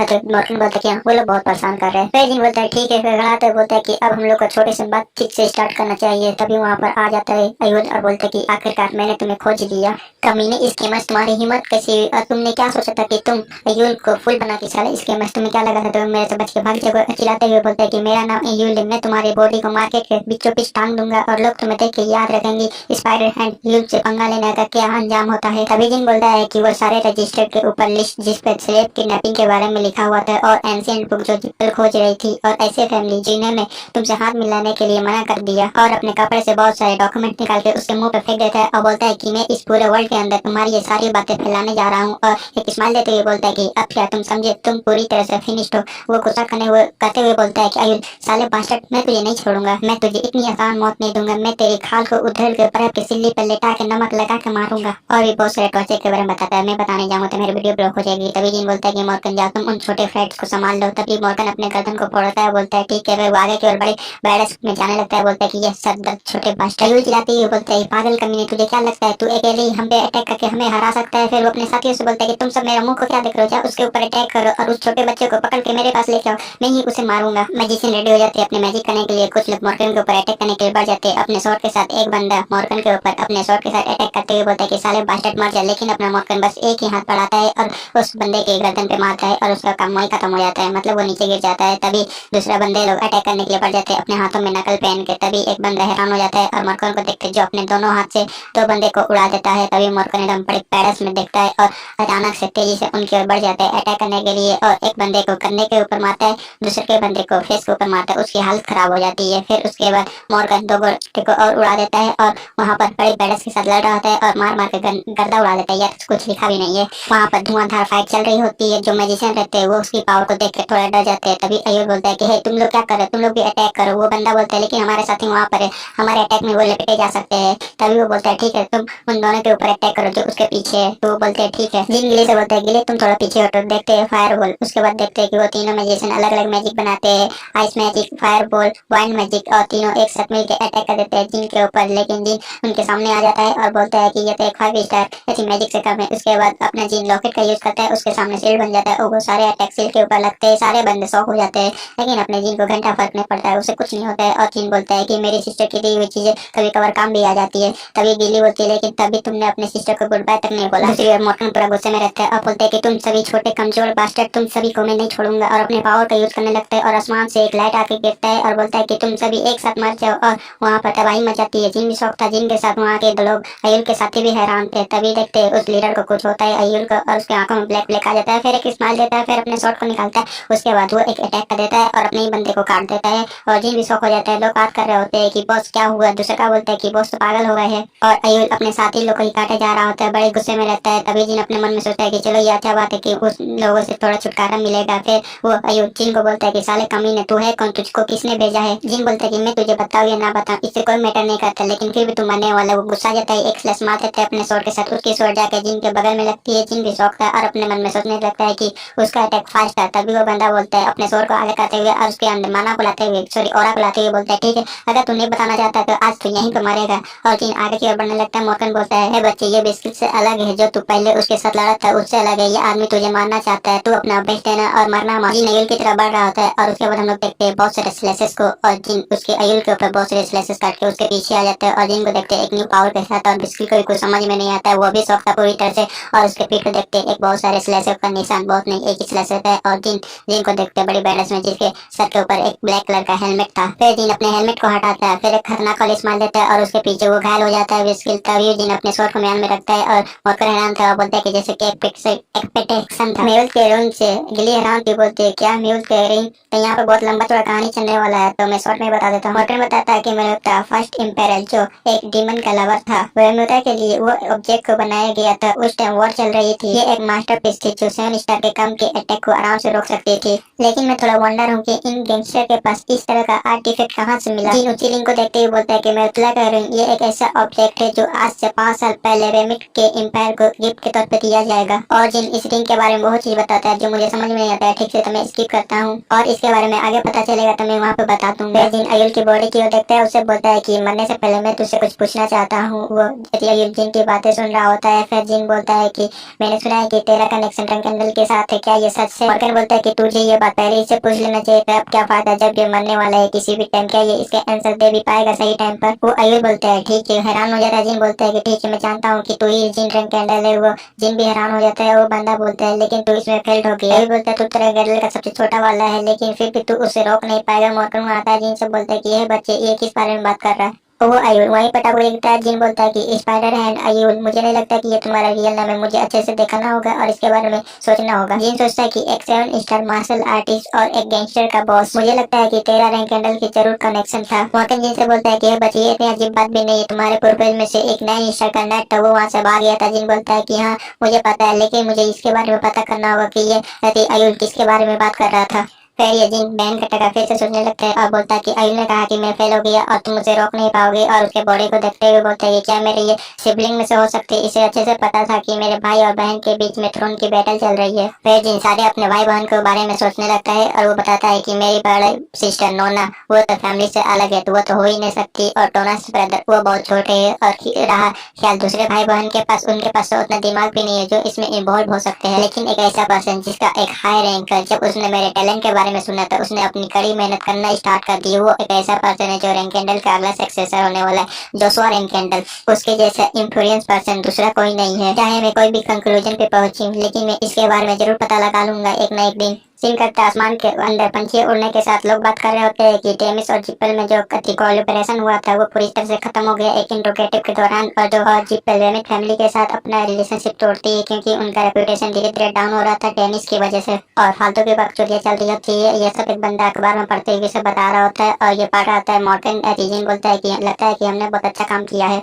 दूसरी जेट को भी पकड़ लिया जाता है, उसे भी पूछताछ होती रहती है कि क्या क्या घोटाले सब किया है इसने। फिर मॉर्गन बोलता है कि बच्चे तूने बहुत अच्छा काम किया है। तो जिन बोलता है कि हाँ मुझे पता है। तभी वहाँ पर गिली आती है, बोलते है कि यंग मास्टर हमने जो इतना खतरनाक काम किया है लेकिन फिर भी आपको केयरफुल रहना चाहिए। तो जिन बोलता है कि ऑफ कोर्स मुझे पता है गिली, और जीत का थैंक्स, ऐसा कोई रास्ता नहीं है कि लोग हमें खो सके कि इन सभी के पीछे हम थे। तो बस रिलैक्स हो जाओ और हम लोग अपने नेक्स्ट डेस्टिनेशन पे चलेंगे। तो गिली बोलते है क्या नेक्स्ट डेस्टिनेशन, हम कहाँ पर जाएंगे यंग मास्टर? जिन बोलता है कि हम लोग जाएंगे टीकन इंडिपेंडेंट सिटी। तो गिली बोलती है कि अगर ये टीकन है तो अब जरूर इस रीजन से जा रहे 7 कलर के बारे में। तो जिन बोलता है कि दैट्स राइट। जिन 7 कलर के बारे में बताता है तो मैं शॉर्ट में बता देता हूँ कि 7 कलर एक इंफॉर्मेशन हाउस है जहाँ पर सभी चीजों के बारे में इंफॉर्मेशन मिलती है। गिली बोलते तो आप सभी बुरे लोगों को ठिकाने लगाना चाहते हैं। तो जिन एकदम स्टाइल मारते हुए बोलता है कि ये सुनने में बहुत अच्छा है गिली, यही तरीका है। फिर देखते हैं एक बड़े से बोट को और वो बोलता है कि ठीक है तुम सभी अपने टिकट को यहाँ जमा दे दो। फिर वो लोग बोट के अंदर बैठ जाते हैं और वो लंबा सफर के लिए निकल जाता है टिकन की ओर। और देखते हैं अंदर में जिन और मॉर्गन को। मॉर्गन बोलता है जिन से, है बच्चे मुझे उस जेनन के मैजिक के बुक के बारे में पता चल गया कि उसके अंदर कौन से मैजिक के बारे में लिखा हुआ है। उसके अंदर लाइट मैजिक के बारे में लिखा हुआ था। जिन बोलता है कि मैंने इसके बारे में सुना है लेकिन ये तो एंशिएंट टाइम में ही विलुप्त हो चुका था ना। मॉर्गन बोलता है कि मैं श्योर नहीं हूँ, लेकिन जिप्पल फैमिली और जैन फैमिली के बीच में दुश्मनी, जिप्पल फैमिली ने जैन फैमिली को हिस्ट्री से ही मिटा दिया। उन लोगों को जो भी पसंद करते हैं वो लोग इसके साथ ऐसे ही करते हैं। मॉर्गन जिन से बोलता है कि अगर तुम अपना एनर्जी लिमिट को ब्रेक नहीं कर पाते हो, कैंडल का भी फ्यूचर में यही हाल हो सकता है। तो इसलिए मैं चाहता हूँ कि तुम इसे सीखे और ये जरूरी भी है। फिर मॉर्गन जिन के पास जाते हैं, अपने हाथों को कपड़े के ऊपर करता है, बोलता है ठीक है अब तुम इसे ध्यान से देखना बच्चे। फिर मॉर्गन अपने हाथों में शैडो एनर्जी बॉल बनाने लगता है। जिनसे बोलता है कि अगर तुम्हें इसे सीख लिया तो ये तुम्हारे आगे जाके जरूर काम में आएगा। जिन उसे देख रहा होता है, बोलता है कि ये तो लाइट मैजिक है लेकिन ये ब्लैक कलर में क्यों है? फिर उसमें से थोड़ी सी हल्की सी लाइट आती है, फिर थोड़ा और ज्यादा लाइट आती है और जिन देख रहा होता है फिर अचानक से ज्यादा लाइट आ जाती है और अति मॉर्गन हंसने लगता है, बोलता है कि हा तुमने तो बस इसे एक ही सेकंड देखा लेकिन फिर भी तुम्हारे आंख सूझ गए इससे। जिन अपनी आंखों को बंद किया रहता है, बोलता है कि मॉर्गन तू। फिर बोलता है कि एनीवेज ये मैजिक इतना भी पूरा नहीं है, जरूर मेरे काम आ सकती है और इसकी वजह से मैं दूसरों को हेल्प भी कर पाऊंगा। तुम लोग कमेंट बताना क्या जिन सच में इस मैजिक से दूसरों की हेल्प करेगा? तभी मॉर्गन बोलता है कि इसके अलावा ये दूसरा इसके अंदर कोड सिस्टम में जिससे मैं भी परेशान हो गया हूँ और मैं इसे खोल नहीं पाया, लेकिन मैं श्योर हूँ कि मुझे लगता है कि इसके अंदर एक अच्छा मैजिक के बारे में लिखा होगा। वो लोग ऐसी मैजिक के बारे में बात करते हैं। जिन बोलता है ठीक है अब तुम यहाँ से जा सकते हो, मुझे थोड़ा रेस्ट करना है। फिर वो चला जाता है। फिर हमें सीन शिफ्ट होता है 1 सप्ताह बाद। वो बोट पहुंच जाते हैं अपने डेस्टिनेशन पर और गिली बाहर निकलती है, बोलती कि वाह। इस जगह के बारे में बताया जाता है कि यही है टीकन इंडिपेंडेंट सिटी। और गिली बोलती कि यंग मास्टर ये जगह काफी ब्यूटीफुल है। जिन देखता बोलता है कि हाँ तुमने सच ही कहा था। फिर हमें इस जगह के बारे में बताया जाता है कि ये छोटा आइलैंड है जो साउथर्न कॉन्टिनेंट के ऊपर है और ये जिप्पल फैमिली और एंकेडल के अंडर नहीं आता। और यहाँ की पॉपुलेशन कम के साथ साथ यहाँ के लोग काफी खुश थे, जैसे कि इस सिटी का नाम पड़ा इंडिपेंडेंट सिटी। फिर गिली बोलते कि यंग मास्टर चलिए सबसे पहले हम लोग एक रहने की जगह को खोजते हैं। तो जिन बोलता है ठीक है चलो मेडल सिटी की ओर अति मॉर्गन उसके गिली के कंधे से उतरता है, ट्रांसफर होता है अपने ह्यूमन फॉर्म में और बोलते हैं अरे बच्चे इस बार तुम अच्छे जगह को खोजने, पिछली बार की तरह नहीं है वो बकवास सी जगह। अबे जिन मॉर्गन पे गुस्सा करते हुए बोलता है कि मैंने तुम्हें कितनी बार कहा कि तुम रास्तों के बीच में अपने ट्रांसफर मैजिक का करना बंद करो, हम लोग बहुत प्रॉब्लम में आ सकते हैं। मॉर्गन जी से बोलते हैं कि अरे बच्चे चिंता मत करिए, कुछ ऐसा जिसके ऊपर ह्यूमन इतना ध्यान नहीं देंगे। तभी उन दोनों को देखते हुए बोलते हैं कि वाह एक बिल्ली एक ह्यूमन में बदल गई। मॉर्गन हैरान हो जाते हैं उसकी ओर देखता है और ये एक बच्ची रहती है और बोलते हैं कि एक काली बिल्ली काली बाल वाले अंकल में बदल गई, ये तुमने कैसे किया। मॉर्गन और एथी गिली हैरान हो जाते उसकी तरफ देखते और वो खुश होते हुए लड़की बोलती है क्या तुम जूलिया को भी सिखाओगे, ये काफी खुश हो रही होती है। फिर अगले सीन में देखते हैं उसके मुंह के अंदर आइसक्रीम को और उस बच्ची से बोलता है जिन तुमने इसे गलत देखा, एक काली बिल्ली एक आदमी में कैसे बदल सकती है। वो लड़की जिन से बोलती है कि तुम यो नहीं हो और मैंने कुछ गलत नहीं देखा, एक काली बिल्ली एक आदमी में बदल गई है। मिस्टर तुम झूठ क्यों बोल रहे हो। जिन उस लड़की से बोलता है कि मैं झूठ नहीं बोल रहा हूँ और मैं एक मिस्टर भी नहीं हूँ। तो वो लड़की बोलती है कि नहीं तुम अभी भी झूठ बोल रहे हो और तुम एक मिस्टर हो। फिर वो लोग कहीं जा रहे होते हैं। जिन बोलता है कि मैंने तुम्हें आइसक्रीम दिलाया, क्या तुम इसे बोल नहीं सकती हो। तो वो छोटे बच्चे बोलते हैं कि तुम मुझसे झूठ मत बोलो मिस्टर। मॉर्गन गिली उसे देख रहे होते हैं। फिर गिली बोलते हैं कि हमने सोचा कि वो छोटी बच्ची गुम हो गई है इसलिए हम उसे गॉरिसन में लेके जा रहे हैं, अगर इसके बारे में रूमर्स फैल गए थे हम जिपेल के नजर में आ सकते हैं।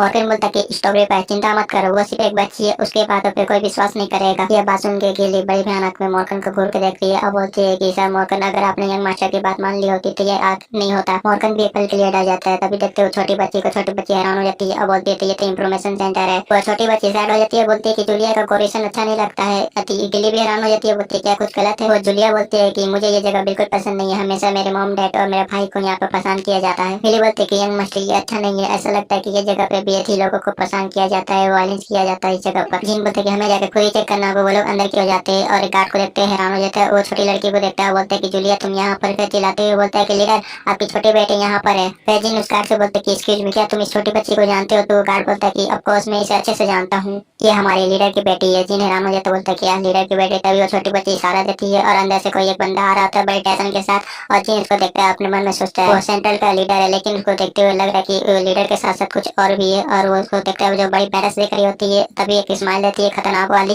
फिर अचानक से जाती है और बोलती है कि जूलिया मेरी बेटी। तो वो भागते होते है कि मम्मी। फिर वो दोनों गले लगा लेते हैं और उसकी मदर बोलती है कि मेरी बेटी मैंने तुम्हें कितनी बार बोला कि तुम अकेले बाहर से मत जाया करो और मुझे विश्वास नहीं हुआ कि ये इसकी मम्मी है, मुझे लगा कि ये इसका फादर होगा। फिर जूलिया बोलती है कि लेकिन मम्मी तुम मेरे साथ नहीं खेलती इसलिए मैं बाहर गई थी। उसकी मदर बोलती है कि मुझे माफ करना लेकिन मेरे काम खत्म हो जाने तो मैं तुम्हारे साथ बहुत ज्यादा खेलूंगी। जूलिया बोलती है कि आप प्रॉमिस करती है। तो उसकी मदर बोलती है कि हाँ लेकिन अब तो तुम बाहर मत जाना, मैं तुम्हें जहाँ बोलूंगी तुम वहीं पर रुके रहना। वो बोलते है ठीक है। मॉर्गन जीना गिली उसे देख रहे होते और उसकी मदर बोलते है कि सिटी के आधे से ज्यादा लोग तुम्हें जानते हैं लेकिन फिर भी मैं थोड़ी केयरलेस हो गई थी। फिर छोटे बच्चे की मदर जिनकी तरफ हाथ बढ़ाती है और बोलती है कि सॉरी मैंने अपना इंट्रो नहीं दिया, मेरा नाम एनेसिया बेजन है और मैं टेकन की गोरोसिंग का लीडर हूँ। जिन उसे हाथ मिला लेता है और बोलता है कि मेरा नाम जिन ग्रीन है, हम लोग टूरिस्ट है जो टेकिंग के अंदर घूमने के लिए आए हैं। तो वो बोलती है कि ओ तुम लोग टूरिस्ट हो। वो लीडर बोलती है कि वैसे भी तुम मेरी बेटी को यहाँ पर लेके आए हो तो मुझे तुम्हें कुछ देना चाहिए, क्या तुम्हें कुछ चाहिए जो तुम्हें जरूरत है। तो वो जिन बोलता है कि हमें बस एक अच्छा सा जगह बताइए जहाँ पर हम रुक सके। तभी वो छोटी बच्ची बोलती है कि मदर, उसकी मदर बोलते है कि हाँ। तभी वो छोटे बच्चे अपनी मदर के कान में सारा चीज बता देती है। फिर उसके बाद वहाँ पे एक बंदा आता है, बोलते है कि लीडर में लेके आ गया। फिर वो लीडर अपने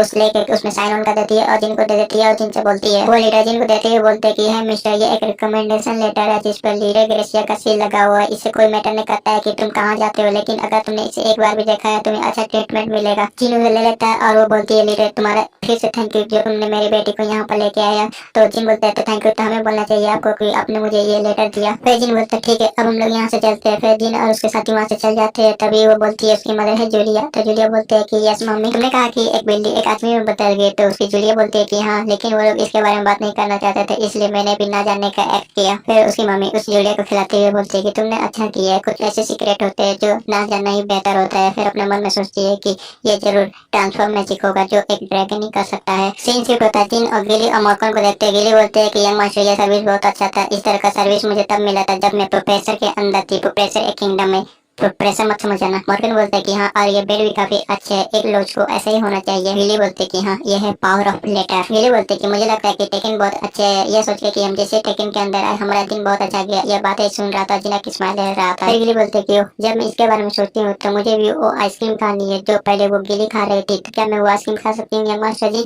तो जिन बोलता है तुम मुझसे क्यों पूछ रहे हो, जाओ तुम उस आइसक्रीम को ऑर्डर दे दो। तो वो जाते हुए बोलते हैं ठीक है मैं जल्दी वापस आऊंगी। मॉर्गन बोलता है कि है बच्चे तू उस 7 कलर से कैसे मिलने की प्लानिंग नहीं कर रहा, उससे मीटिंग कैसे करेगा? तो जिन बोलता है सबसे पहले मुझे किसी ऐसे को खोजना है जिसके लिए मैंने प्लान बना के रखा है। जिन बहन का टाका फिर से सोचने लगता है और बोलते हैं कि 7 colour the best information centre in taken. उस इंफॉर्मेशन सेंटर के अंदर कोई ऐसा है जिसे नोबल स्वॉर्ड कश्मीरी कहा जाता है। वो एक फेमस स्वॉर्ड मैन है जो उसके बारे में सब कोई जानता है, लेकिन ठीक 10 साल बाद वो रिवील करेगा कि वो बेमिथ का एम्परर है और वो यूज करेगा इंफॉर्मेशन सर्कल का, और वो रैंक कैंडल और जिप्पे से ज्यादा पावर को पाएगा और वो होगा द फर्स्ट किंग ऑफ बेमिथ ऑफ काउंसिल ऑफ टेकन। वो स्वॉर्ड चलाने के साथ साथ छिपने में भी अच्छा है और वो सेवन सर्कल के सपोर्ट के साथ वो अपने आप को रिवील करेगा। अगर मुझे उसका सपोर्ट मिल जाए तो मुझे बहुत फायदा होगा, लेकिन प्रॉब्लम यह है कि मैं उससे मिलूं कैसे? गेट खुलता है, गिरी वहाँ पे आती है। अब बोलती है कि यंग मास्टर और सर मोरकन यहाँ पे कुछ अजीब हो रहा है। जैसे ही मैं नीचे गई वहाँ पे कोई नहीं था, चारों तरफ सब खाली थे रूम से, वहाँ पे एम्प्लॉय और वर्कर्स भी नहीं थे, हैरान हो जाते। तभी वो बोलते हैं कि मुझे लगता है कि यहाँ पे गड़बड़ है, और तभी हमें एक हाथ को दिखाया जाता है जो गिली के पीछे रखता है और एक बंदा रहता है और वो पीछे पलटती है। वो बंदा बोलता है कि हेलो क्या तुम ठीक हो? और वो आगे बंदा बोलता है कि क्या मैं तुमसे कुछ पूछताछ कर सकता हूँ? और मोरकन उसको देख लेता है गिली के कंधे पे हाथ रखे हुए और पूरे गुस्से में आ जाता है। जिन क्यों देखते जिन हैरान था, अपने मन में सोचता है कि ये तो वही है नोबल ऑफ कश्मीरी, लेकिन ये यहाँ पे क्या कर रहा है? और मोरकन जिन के सामने से गायब हो जाता है, तेजी से जाता है उस बंदे के पास। वो बंदा भी शॉक हो जाता है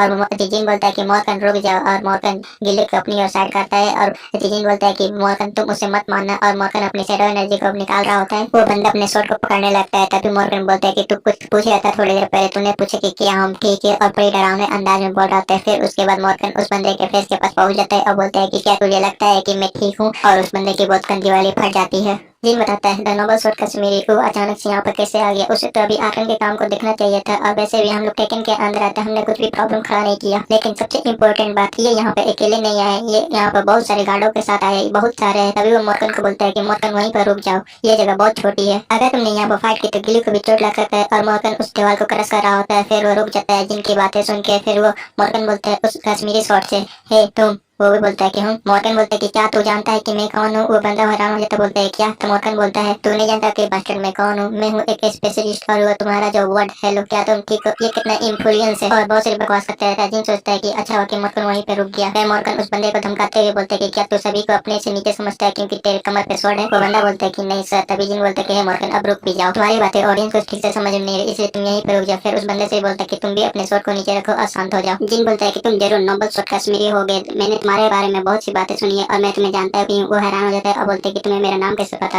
और तुम कौन हो? जिन बोलते है कि माफ करना मैंने अपना इंट्रोडक्शन नहीं दिया। अब बोलता है कि मेरा नाम जिन रंकेंडर है। और मोरकन और गिली हैरान हो जाते हैं और मोरकन बोलता है कि हे बच्चे क्या सच में? गिली बोलते है कि यंग मास्टर। जिन बोलता है कि मुझे लगता है कि तुम्हारे पास ऐसे बहुत से क्वेश्चन है जो तुम मुझसे पूछना चाहते हो, लेकिन इससे पहले हमें कहीं और जाकर इसके बारे में बातचीत करना चाहिए, और मैं श्योर तुम्हारे सारे क्वेश्चन का आंसर भी दूंगा। वो भी हैरान हो जाता, बोलता है ठीक है। अगले से मैं देखता हूँ उन लोगों को एक जगह बैठे हुए, और जिन बोलता है कि तुम्हारा थैंक यू जो तुमने अपने सोल्जर को यहाँ से भेज दिया। मुझे लगता है कि तुम हम पे थोड़ा विश्वास तो करते हो। अभी मैं इसको नोबल स्वॉर्ड बनूंगा तो नोबल स्वॉर्ड सोचता है कि मुझे रिपोर्ट से पता चला कि यहाँ पर एक ड्रैगन दिखाई दिया, इसलिए मैं अपने सोल्जर के साथ यहाँ पर आ गया। फिर मोरकन की तरफ देखते हुए बोलता है लेकिन ये एक गलती थी, और इसके साथ वो और भी गुस्से में हो गया। और मैं पक्का हूँ कि वो आदमी एक ड्रैगन, उसका फीलिंग और उसका प्रेशर एक ह्यूमन कभी नहीं कर सकता उसके जैसा। फिर जिन की तरफ देखते हुए सोचता है कि अगर उस बच्चे ने उसे नहीं रोका होता तो हमें श्योर था कि हम सब सारे मारे जाते हैं। फिर वो गिली के बारे में सोचने लगता है और बोलता है कि वो वुमेन डिफरेंटली गिली मैकमोरन ने जब उसे बेमेंट से निकालने जाने से पहले मैं उससे मिला था, और मुझे पता है कि उसने कितने बड़े बड़े कांड किए हैं, लेकिन जब मैंने उसे देखा था तो मैंने उसके ऑरा को सेंस नहीं कर पाया था। मुझे लगता है कि इनके साथ उसका जरूर कुछ कनेक्शन होगा। फिर वो नोबल बंदा जिनसे बोलता है कि तुम कह रहे थे कि तुम्हारा नाम जिन रंकेंडल है और तुम रंकेंडल फैमिली से, तुम्हें देख के ऐसा नहीं लगता है कि तुम झूठ बोल रहे? लेकिन मेरे पास एक क्वेश्चन है। जिन बोलता है ठीक है पूछो, अच्छे से सुनना। और वो नोबल स्वॉर्ड बोलता है कि तुम एक ड्रैगन के साथ हो, लेकिन एंशिएंट टाइम से ड्रैगन उन मैजिशियन के साथ कॉन्ट्रैक्ट करते हैं, जो कि वो कॉन्ट्रैक्टर एक गॉड के साथ कॉन्ट्रैक्ट करते हैं, और ऐसे पर्सन के साथ कॉन्ट्रैक्ट करते हैं जिनके पास स्पेशल पावर हो। फॉर एग्जांपल रंकेंडल फैमिली ने, जैसे जिप्पल फैमिली हो गई। क्या तुम्हारे फैमिली को पता है कि तुमने एक ऐसी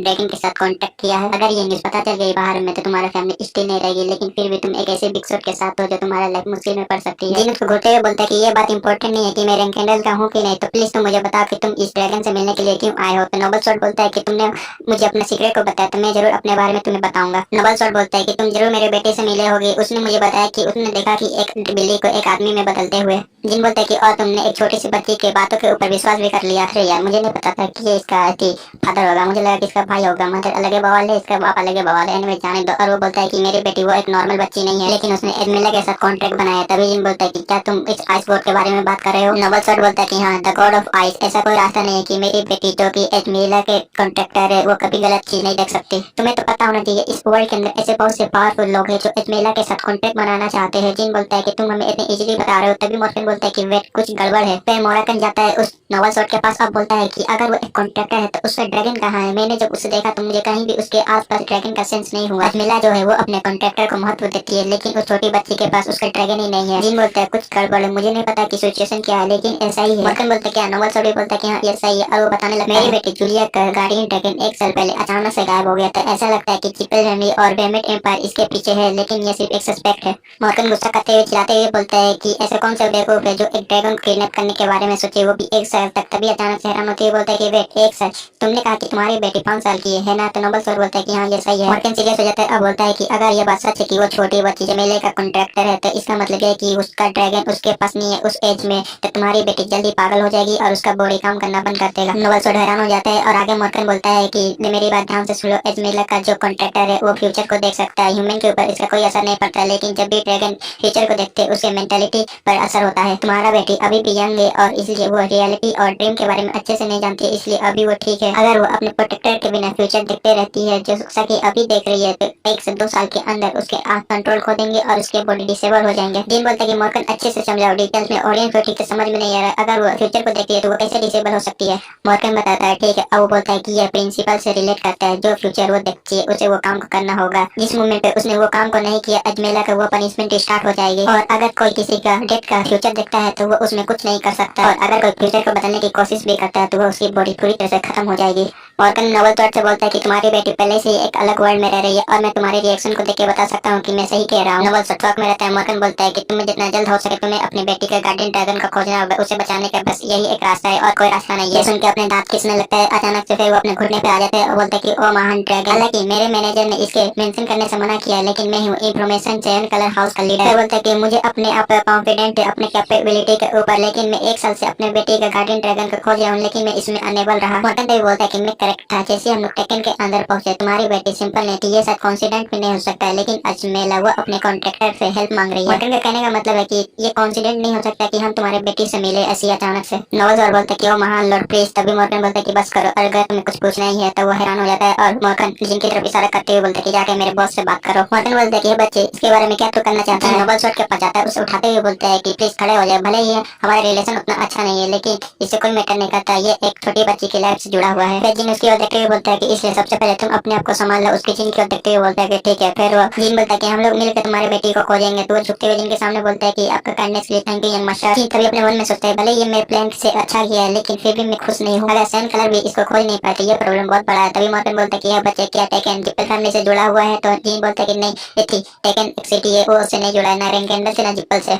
मॉर्गन उस बंदे से बोलता है कि तुम इतने कैपेबल हो तो क्या तुम मुझे ऐसी ड्रैगन के बारे में डिटेल्स दे सकते हो, इंफॉर्मेशन। नोबल सोर्ड बोलता है कि हाँ मैं दे सकता हूँ और मुझे पता है कि वो कौन से कॉन्टिनेंट में भी है ड्रैगन। मॉर्गन बोलता है कि बहुत अच्छे, तुम मुझे इंफॉर्मेशन दो कि कौन से ड्रैगन बेमेट एम्पायर के अंदर है। जिन हैरान हो जाता है और बोलता है कि मॉर्गन मुझे ये मत कहना। मॉर्गन अपने गर्दन फोड़ते हुए बोलता है कि हाँ ये एक ऐसा मेथड है जो रिस्टोर करने में काम आता है, जैसे कि ट्रेडिशनल है ड्रैगन का, ऐसा कुछ नहीं है जो वो लोग ना जानते हो। सीन कट होता है एक घर में और कोई बोलता है कि मिस क्विंटेला इधर देखिए। और वो क्विंटेला बोलती है कि ये ना तुम यहाँ पर। एक और लड़की आती है क्विंटेला के पास और बोलती है कि ये देखिए एक और जिन के बारे में, वो कितना ऑसम है, वो मेरे ही एज का है, लेकिन वो एक 5 स्टार का नाइट बन गया है। क्विंटेला बोलती है कि एनिया तुम भी एक गॉड की कॉन्ट्रैक्टर है, तुम भी उसके जैसा बन सकती हो। तो एनिया बोलती है क्या सच में? तो क्विंटेला बोलते है कि हाँ। फिर क्विंटेला बोलती है अपनी चाय को नीचे करते हुए कि उस फैमिली के बच्चे के वजह जिसका एक गार्डियन है ब्लैक बाल वाला एक आदमी कॉन्ट्रैक्टर और होता टाइम गोडेस का जो उससे भी ज्यादा है। तभी अचानक से क्विंटेला को कुछ सोचता है और एनिया बोलते है कि मिस क्विंटेला। तो क्विंटेला बोलते है कि एनिया तुम घर जाओ, जब तक मैं वापस नहीं आ जाती तुम घर से निकलना मत। एनिया बोलती है कि मिस क्विंटेला क्या कुछ गड़बड़ है? तभी वो खड़ा हो जाती है क्विंटेला और बड़ी बैडस में बोलती है कि नहीं कुछ गड़बड़ नहीं है, एक काली सी चीज वापस आ गई है। हमें दिखाया जाता है मूर्खन अपने ड्रैगन की फॉर्म में जिन को लेकर कहीं पर जा रहा होता है। मूर्खन बोलता है हम वहाँ पर पहुँचने ही वाले हैं, मैं वहाँ पर ज्यादा पास जाकर अपनी एनर्जी को बाहर छोड़ूंगा। मैं दूसरे ड्रैगन मेरी एनर्जी को फील करते ही एकदम बाहर आ जाएंगे, तो तुम अपने आप को अच्छी तरह छुपा लेना, कहीं पकड़े ना जाओ। तभी जिन हाँ में जवाब देता है और तभी मूर्खन उस पानी के ऊपर रुक जाता है और अपनी एनर्जी को बाहर की तरफ छोड़ने लग जाता है। फिर हमें दिखाया जाता है जिन सोच रहा होता है जब चेस्टमैन ने मूर्खन को वह लिस्ट दी थी जिसमें यहाँ बेमेट में जो भी ड्रैगन है उन सभी की लिस्ट दी थी। उस लिस्ट में वीर दामा और क्वांटिला का नाम था और मूर्खन बोलता है तो ये सभी यहाँ पर छुपे हुए हैं। मूर्खन उन नामों को पढ़कर बोलता है कि नहीं, लगता है यह काम कर ही जाएगा। तभी जिन बोलता है मूर्खन क्या कोई प्रॉब्लम है? तभी मूर्खन बोलता है नहीं, हम ड्रैगन्स के बीच में यह तो चल ही रहा है, इसमें कोई बड़ी बात नहीं, तुम्हें कुछ टेंशन लेने की जरूरत नहीं है, हमें बहुत बड़ा रास्ता करना है तय तो हमें चलना चाहिए। तभी चेस्टनट बोलता है ऑल माइटी ड्रैगन प्लीज रुकिए। तभी मूर्खन शर्माने से लगता और बोलता है चिल्लाकर कि तुम मुझे इस तरह बुलाने बंद करो और मुझे मेरे नाम से बुलाओ। चेस्टनट बोलता है आप सभी का शुक्रिया, मैं यह चीज आप पर छोड़ता हूँ कि मेरी बेटी की जिंदगी आप लोग बचाइए। मूर्खन बोलता है चेस्टनट की तरफ देखकर कि मैं यहाँ से जाने से पहले तुम्हें दो चीजें बता दूं। सबसे पहले जब तक उसका ड्रैगन उसके पास नहीं आ जाता तो जो कुछ तुम कर सकते हो वो करो ताकि वह जल्दी थक जाए। जितनी ज्यादा वो थकी होगी उतनी ही ज्यादा इजमिल की भी एनर्जी बहुत ज्यादा कम हो जाएगी, जिसके कारण उसके ऊपर उसकी पावर का इफेक्ट बहुत ज्यादा कम हो जाएगा। जब भी वह उठे उसके साथ खेल लो और उसे थकाकर दोबारा से सुलाने के लिए भेज दो। तभी चेस्टनट बोलता है ठीक है, फिर मैं उसके साथ खेलूंगा और उसे थकाकर सुलाने के लिए वापस भेज दूंगा। और दूसरी चीज, मूर्खन बोलता है आइसक्रीम। एक मेंबर हमारे ने अभी तक आइसक्रीम नहीं खाई तुम्हारी वजह से, तो तुम एक आइसक्रीम लेकर आओ हमारे मेंबर के लिए। तभी गिली बोलती है मूर्खन तुम्हारा दिल बहुत ज्यादा नरम है। तभी मूर्खन बोलता है स्ट्रॉबेरी पी, तुम ही तो कह रही थी कि तुम्हें आइसक्रीम खानी है। तभी मूर्खन एकदम थम जाता है जब गिली बोलती है यह नहीं, आपने जो कुछ हो सकता था वो आपने चेस्टनट को बताया ताकि कि मैं शांत हो सके। तभी मूर्खन चिल्लाकर बोलता है नहीं नहीं, मैं इस तरह की चीजों पर कोई भी ध्यान नहीं देता। तभी हमें प्रेजेंट का सीन दिखाया जाता है और जिन सोचता है कि मूर्खन दिखावा करता है लेकिन वह सबकी परवाह करता है। तभी मूर्खन को दो ड्रैगन आते हुए दिखाई देते हैं और मूर्खन बोलता है वे यहाँ पर आ गए। तभी वहाँ पर दो ड्रैगन आ रहे होते हैं और मूर्खन बोलता है ये तो लैम्पस और यूंटिला है, वैसे भी मैंने उनको बहुत ज्यादा पीटा था, बच्चे तुम अपना हेलमेट पहन लो। तभी जिन अपने हेलमेट पहन लेता और बोलता है तुमने इन लोगों को इतना कितना पीटा था कि तुम्हारी एनर्जी का फील लेते ही यहाँ पर आ गए। मूर्खन बोलता है पहले की बात है, जब भी कोई मेरी टेरिटरी में आता था तो मैं पहले उससे बहुत ज्यादा पीटता था। तभी जिन बोलता है वाकई में तुम्हारे लिए यह अच्छा है। तभी उनमें से एक ड्रैगन बोलता है मूर्खन तुम यहाँ पर क्या कर रहे हो? तभी मूर्खन बोलता है अर्थ ड्रैगन लैम्पस और यूंटिला, मुझे तुम लोगों से कोई काम था इसलिए मैं अपनी गहरी नींद से जागा हूँ, तुम मेरी मदद करो। तभी मैं आपस में फुसफुसाने लगते हैं और बोलते हैं तुम्हें क्या लगता है मुझे इसे बताना चाहिए? मुझे लगता है कि इसे पता ही नहीं है, तुम्हें बता देना चाहिए। तभी एक ड्रैगन बोलता है सोड्रेट के दोस्त, लंबे पहाड़ों के राजा, हमें नहीं पता कि तुम्हारी क्या प्रॉब्लम है लेकिन यह सही समय नहीं है, तुम्हें यहाँ से चले जाना चाहिए। वे दोनों यह बोलते हुए भी बहुत ज्यादा घबरा रहे थे और तभी दूसरा ड्रैगन बोलता है हमारे पास हमारे सभी छोटे कॉन्ट्रैक्टर हैं जिन्हें हमें बचाना है, वे इसी एरिया में हैं, हम इस बेमिंड एम्पायर के सी में कोई मामला नहीं खड़ा करना चाहते, इसलिए तुम जल्दी से जल्दी यहाँ से चले जाओ। तभी मूर्खन गुस्से में बोलता है तुम लोग मुझे क्या समझते हो कि तुम अपने ऑर्डर दोगे और मैं यहाँ से चला जाऊंगा? इस आसमान में ऐसी कोई जगह नहीं है जहाँ से मैं मूर्खन से कुछ भी बच सके। तभी एक ड्रैगन बोलता है वाकई में अब मुझसे बहुत ज्यादा सहन नहीं होता, तुम्हारी उस एनर्जी ने बहुत ज्यादा ही मसला खड़ा कर दिया है। तभी मूर्खन बोलता है तुम किस तरह की बात कर रहे हो? तभी एक ड्रैगन बोलता है क्वांटिला यहाँ आ रही है उड़ती हुई तुझे मारने के लिए। यह सुनकर मूर्खन थोड़ा हैरान था और जिन बोलता है क्या हुआ? अगर क्वांटिला की बात कर रहे हैं तो मतलब कि वह सिल्वर ड्रैगन, तुम्हारा क्या रिलेशनशिप है उस गॉड ऑफ टाइम के मतलब कि ओल्थला के गार्डियन ड्रैगन के साथ? मूर्खन उसी टेंशन में था और बोलता है वह मेरी एक्स गर्लफ्रेंड थी। तभी यह सुनकर जिन पूरा ही कंफ्यूज था। तभी उनमें से एक ड्रैगन बोलता है हाथ जोड़कर बड़े भाई यहाँ से जल्दी चले जाओ, अगर तुम लोगों के मसले में मेरे कॉन्ट्रैक्टर आ गए तो वे यहाँ पर हैं और बहुत जल्दी खत्म हो जाएंगे। तभी दूसरा ड्रैगन बोलता है मुझे लगता है कि तुम्हारे जागने के बारे में दूसरे ड्रैगन्स को नहीं पता, तो तुम जल्दी से जल्दी यहाँ से चले जाओ ताकि कि तुम्हारे बारे में ये रूमर्स फैलने बंद हो जाए कि तुम जाग चुके हो। तभी उन सभी को एहसास हो जाता है कि क्वांटिला आ चुकी है। तभी मूर्खन बोलता है बच्चे जल्दी से पकड़ लो। तभी जिन बोलता है क्या? तभी हमें सामने से एक लाइट से चमकती हुई दिखाई जाती है और एक ही क्षण में उन सभी के सामने एक पूरी मिसाइल की तरह हमला होता है। मूर्खन और वे ड्रैगन बच जाते हैं। फिर हमें दिखाया जाता है उस मिसाइल की तरह का कितना बड़ा हमला था, पानी एकदम अलग सा हो गया था। तभी वे ड्रैगन बोलते हैं चलो यहाँ से जल्दी निकलते हैं। तभी दूसरा ड्रैगन बोलता है मूर्खन मैं तुझे श्राप देता हूँ। तभी जिन बोलता है इस दुनिया में यह क्या हो रहा है? तभी मूर्खन बोलता है तुम अपने आप को संभालो, यह दोबारा से अटैक करने वाली है। तभी हमें क्वांटिला का हाथ दिखाया जाता है जहाँ से वह बहुत सारी लेजर्स को लॉन्च करने वाली थी। मूर्खन उन सभी लेजर से बच जाता है लेकिन उसकी तबाही बहुत ज्यादा होती है। फिर हमें दिखाया जाता है उन लेजर से कितनी तबाही होती है कि समुद्र का पानी आसमान तक चढ़ जाता है और मूर्खन साइड में उड़ रहा होता है। तभी वह पानी ऊपर से नीचे आता है और जिन उसे देखकर सोचता है यह 8 रैंक या उससे भी ज्यादा की ताकत है, ये सभी से लगातार कितनी बार कर सकते होंगे। तभी क्वांटिला जोर से चिल्लाती है मूर्खन भी यह सुनकर थोड़ा हैरान था। क्वांटिला बोलती है तुम्हारी मौत भी उस चीज का इंसाफ नहीं कर सकती, तुम्हारे अंदर बिल्कुल भी शर्म नहीं है, तुम अपना चेहरा लेकर यहाँ पर सामने आ गए। तभी जिन बोलता है क्या हमें उस मॉन्स्टर से अब फाइट करनी पड़ेगी? तभी मूर्खन बोलता है मुझे लगता है हाँ। तभी जिन बोलता है तुम्हारी उस एक्स गर्लफ्रेंड के साथ कितने लंबे समय तक तुम्हारा रिलेशनशिप था? मूर्खन बोलता है मेरे हिसाब से 500 सालों तक, लेकिन कुछ भी हो अगर तुम्हें मौका मिले तो तुम अपनी ब्रेडमेंट तलवार को उस पर चला देना। तभी जिन बोलता है चाहे कुछ भी हो लेकिन वह कुछ ज्यादा ही आगे नहीं जा रही जबकि कि तुम उसके एक्स हो। सिल्वर ड्रैगन आगे की तरफ बढ़ रही होती है और मूर्खन बोलता है लगता है बच्चे तुम्हें कुछ ज्यादा नहीं पता, मैं उन सभी के साथ नहीं घूमता जो लो क्लास के होते हैं, ताकि कि यह सिचुएशन ज्यादा खराब ना हो तो मैं अपनी सारी ताकत को इकट्ठा कर मौका बनाता हूँ ताकि इस पर बहुत अच्छी सी एक हिट लग सके। सिल्वर ड्रैगन वहाँ पर आ चुकी थी और उसने अपने पंखों को फैला लिया था है और बोलती है चाहे तुम अब कितनी भी दूर भागने की कोशिश करो, इस समुद्र में मैं तुम्हें मार दूंगी मूर्खन। और हमें सिल्वर ड्रैगन का पूरा खौफनाक वाला लुक दिखाया जाता है। चलो फिर आप लोगों के लिए मैं नेक्स्ट चैप्टर को भी इसी में एक्सप्लेन कर देता हूँ। इसी मौके को देखते हुए चैनल को सब्सक्राइब कर लो, वीडियो को लाइक कर लो। एपिसोड की स्टार्टिंग होती है, हमें दिखाया जाता है क्वांटिला पूरे गुस्से में थी और मूर्खन उसे शांत करने के बहाने बोलता है कि तुम क्वांटिला शांत हो जाओ,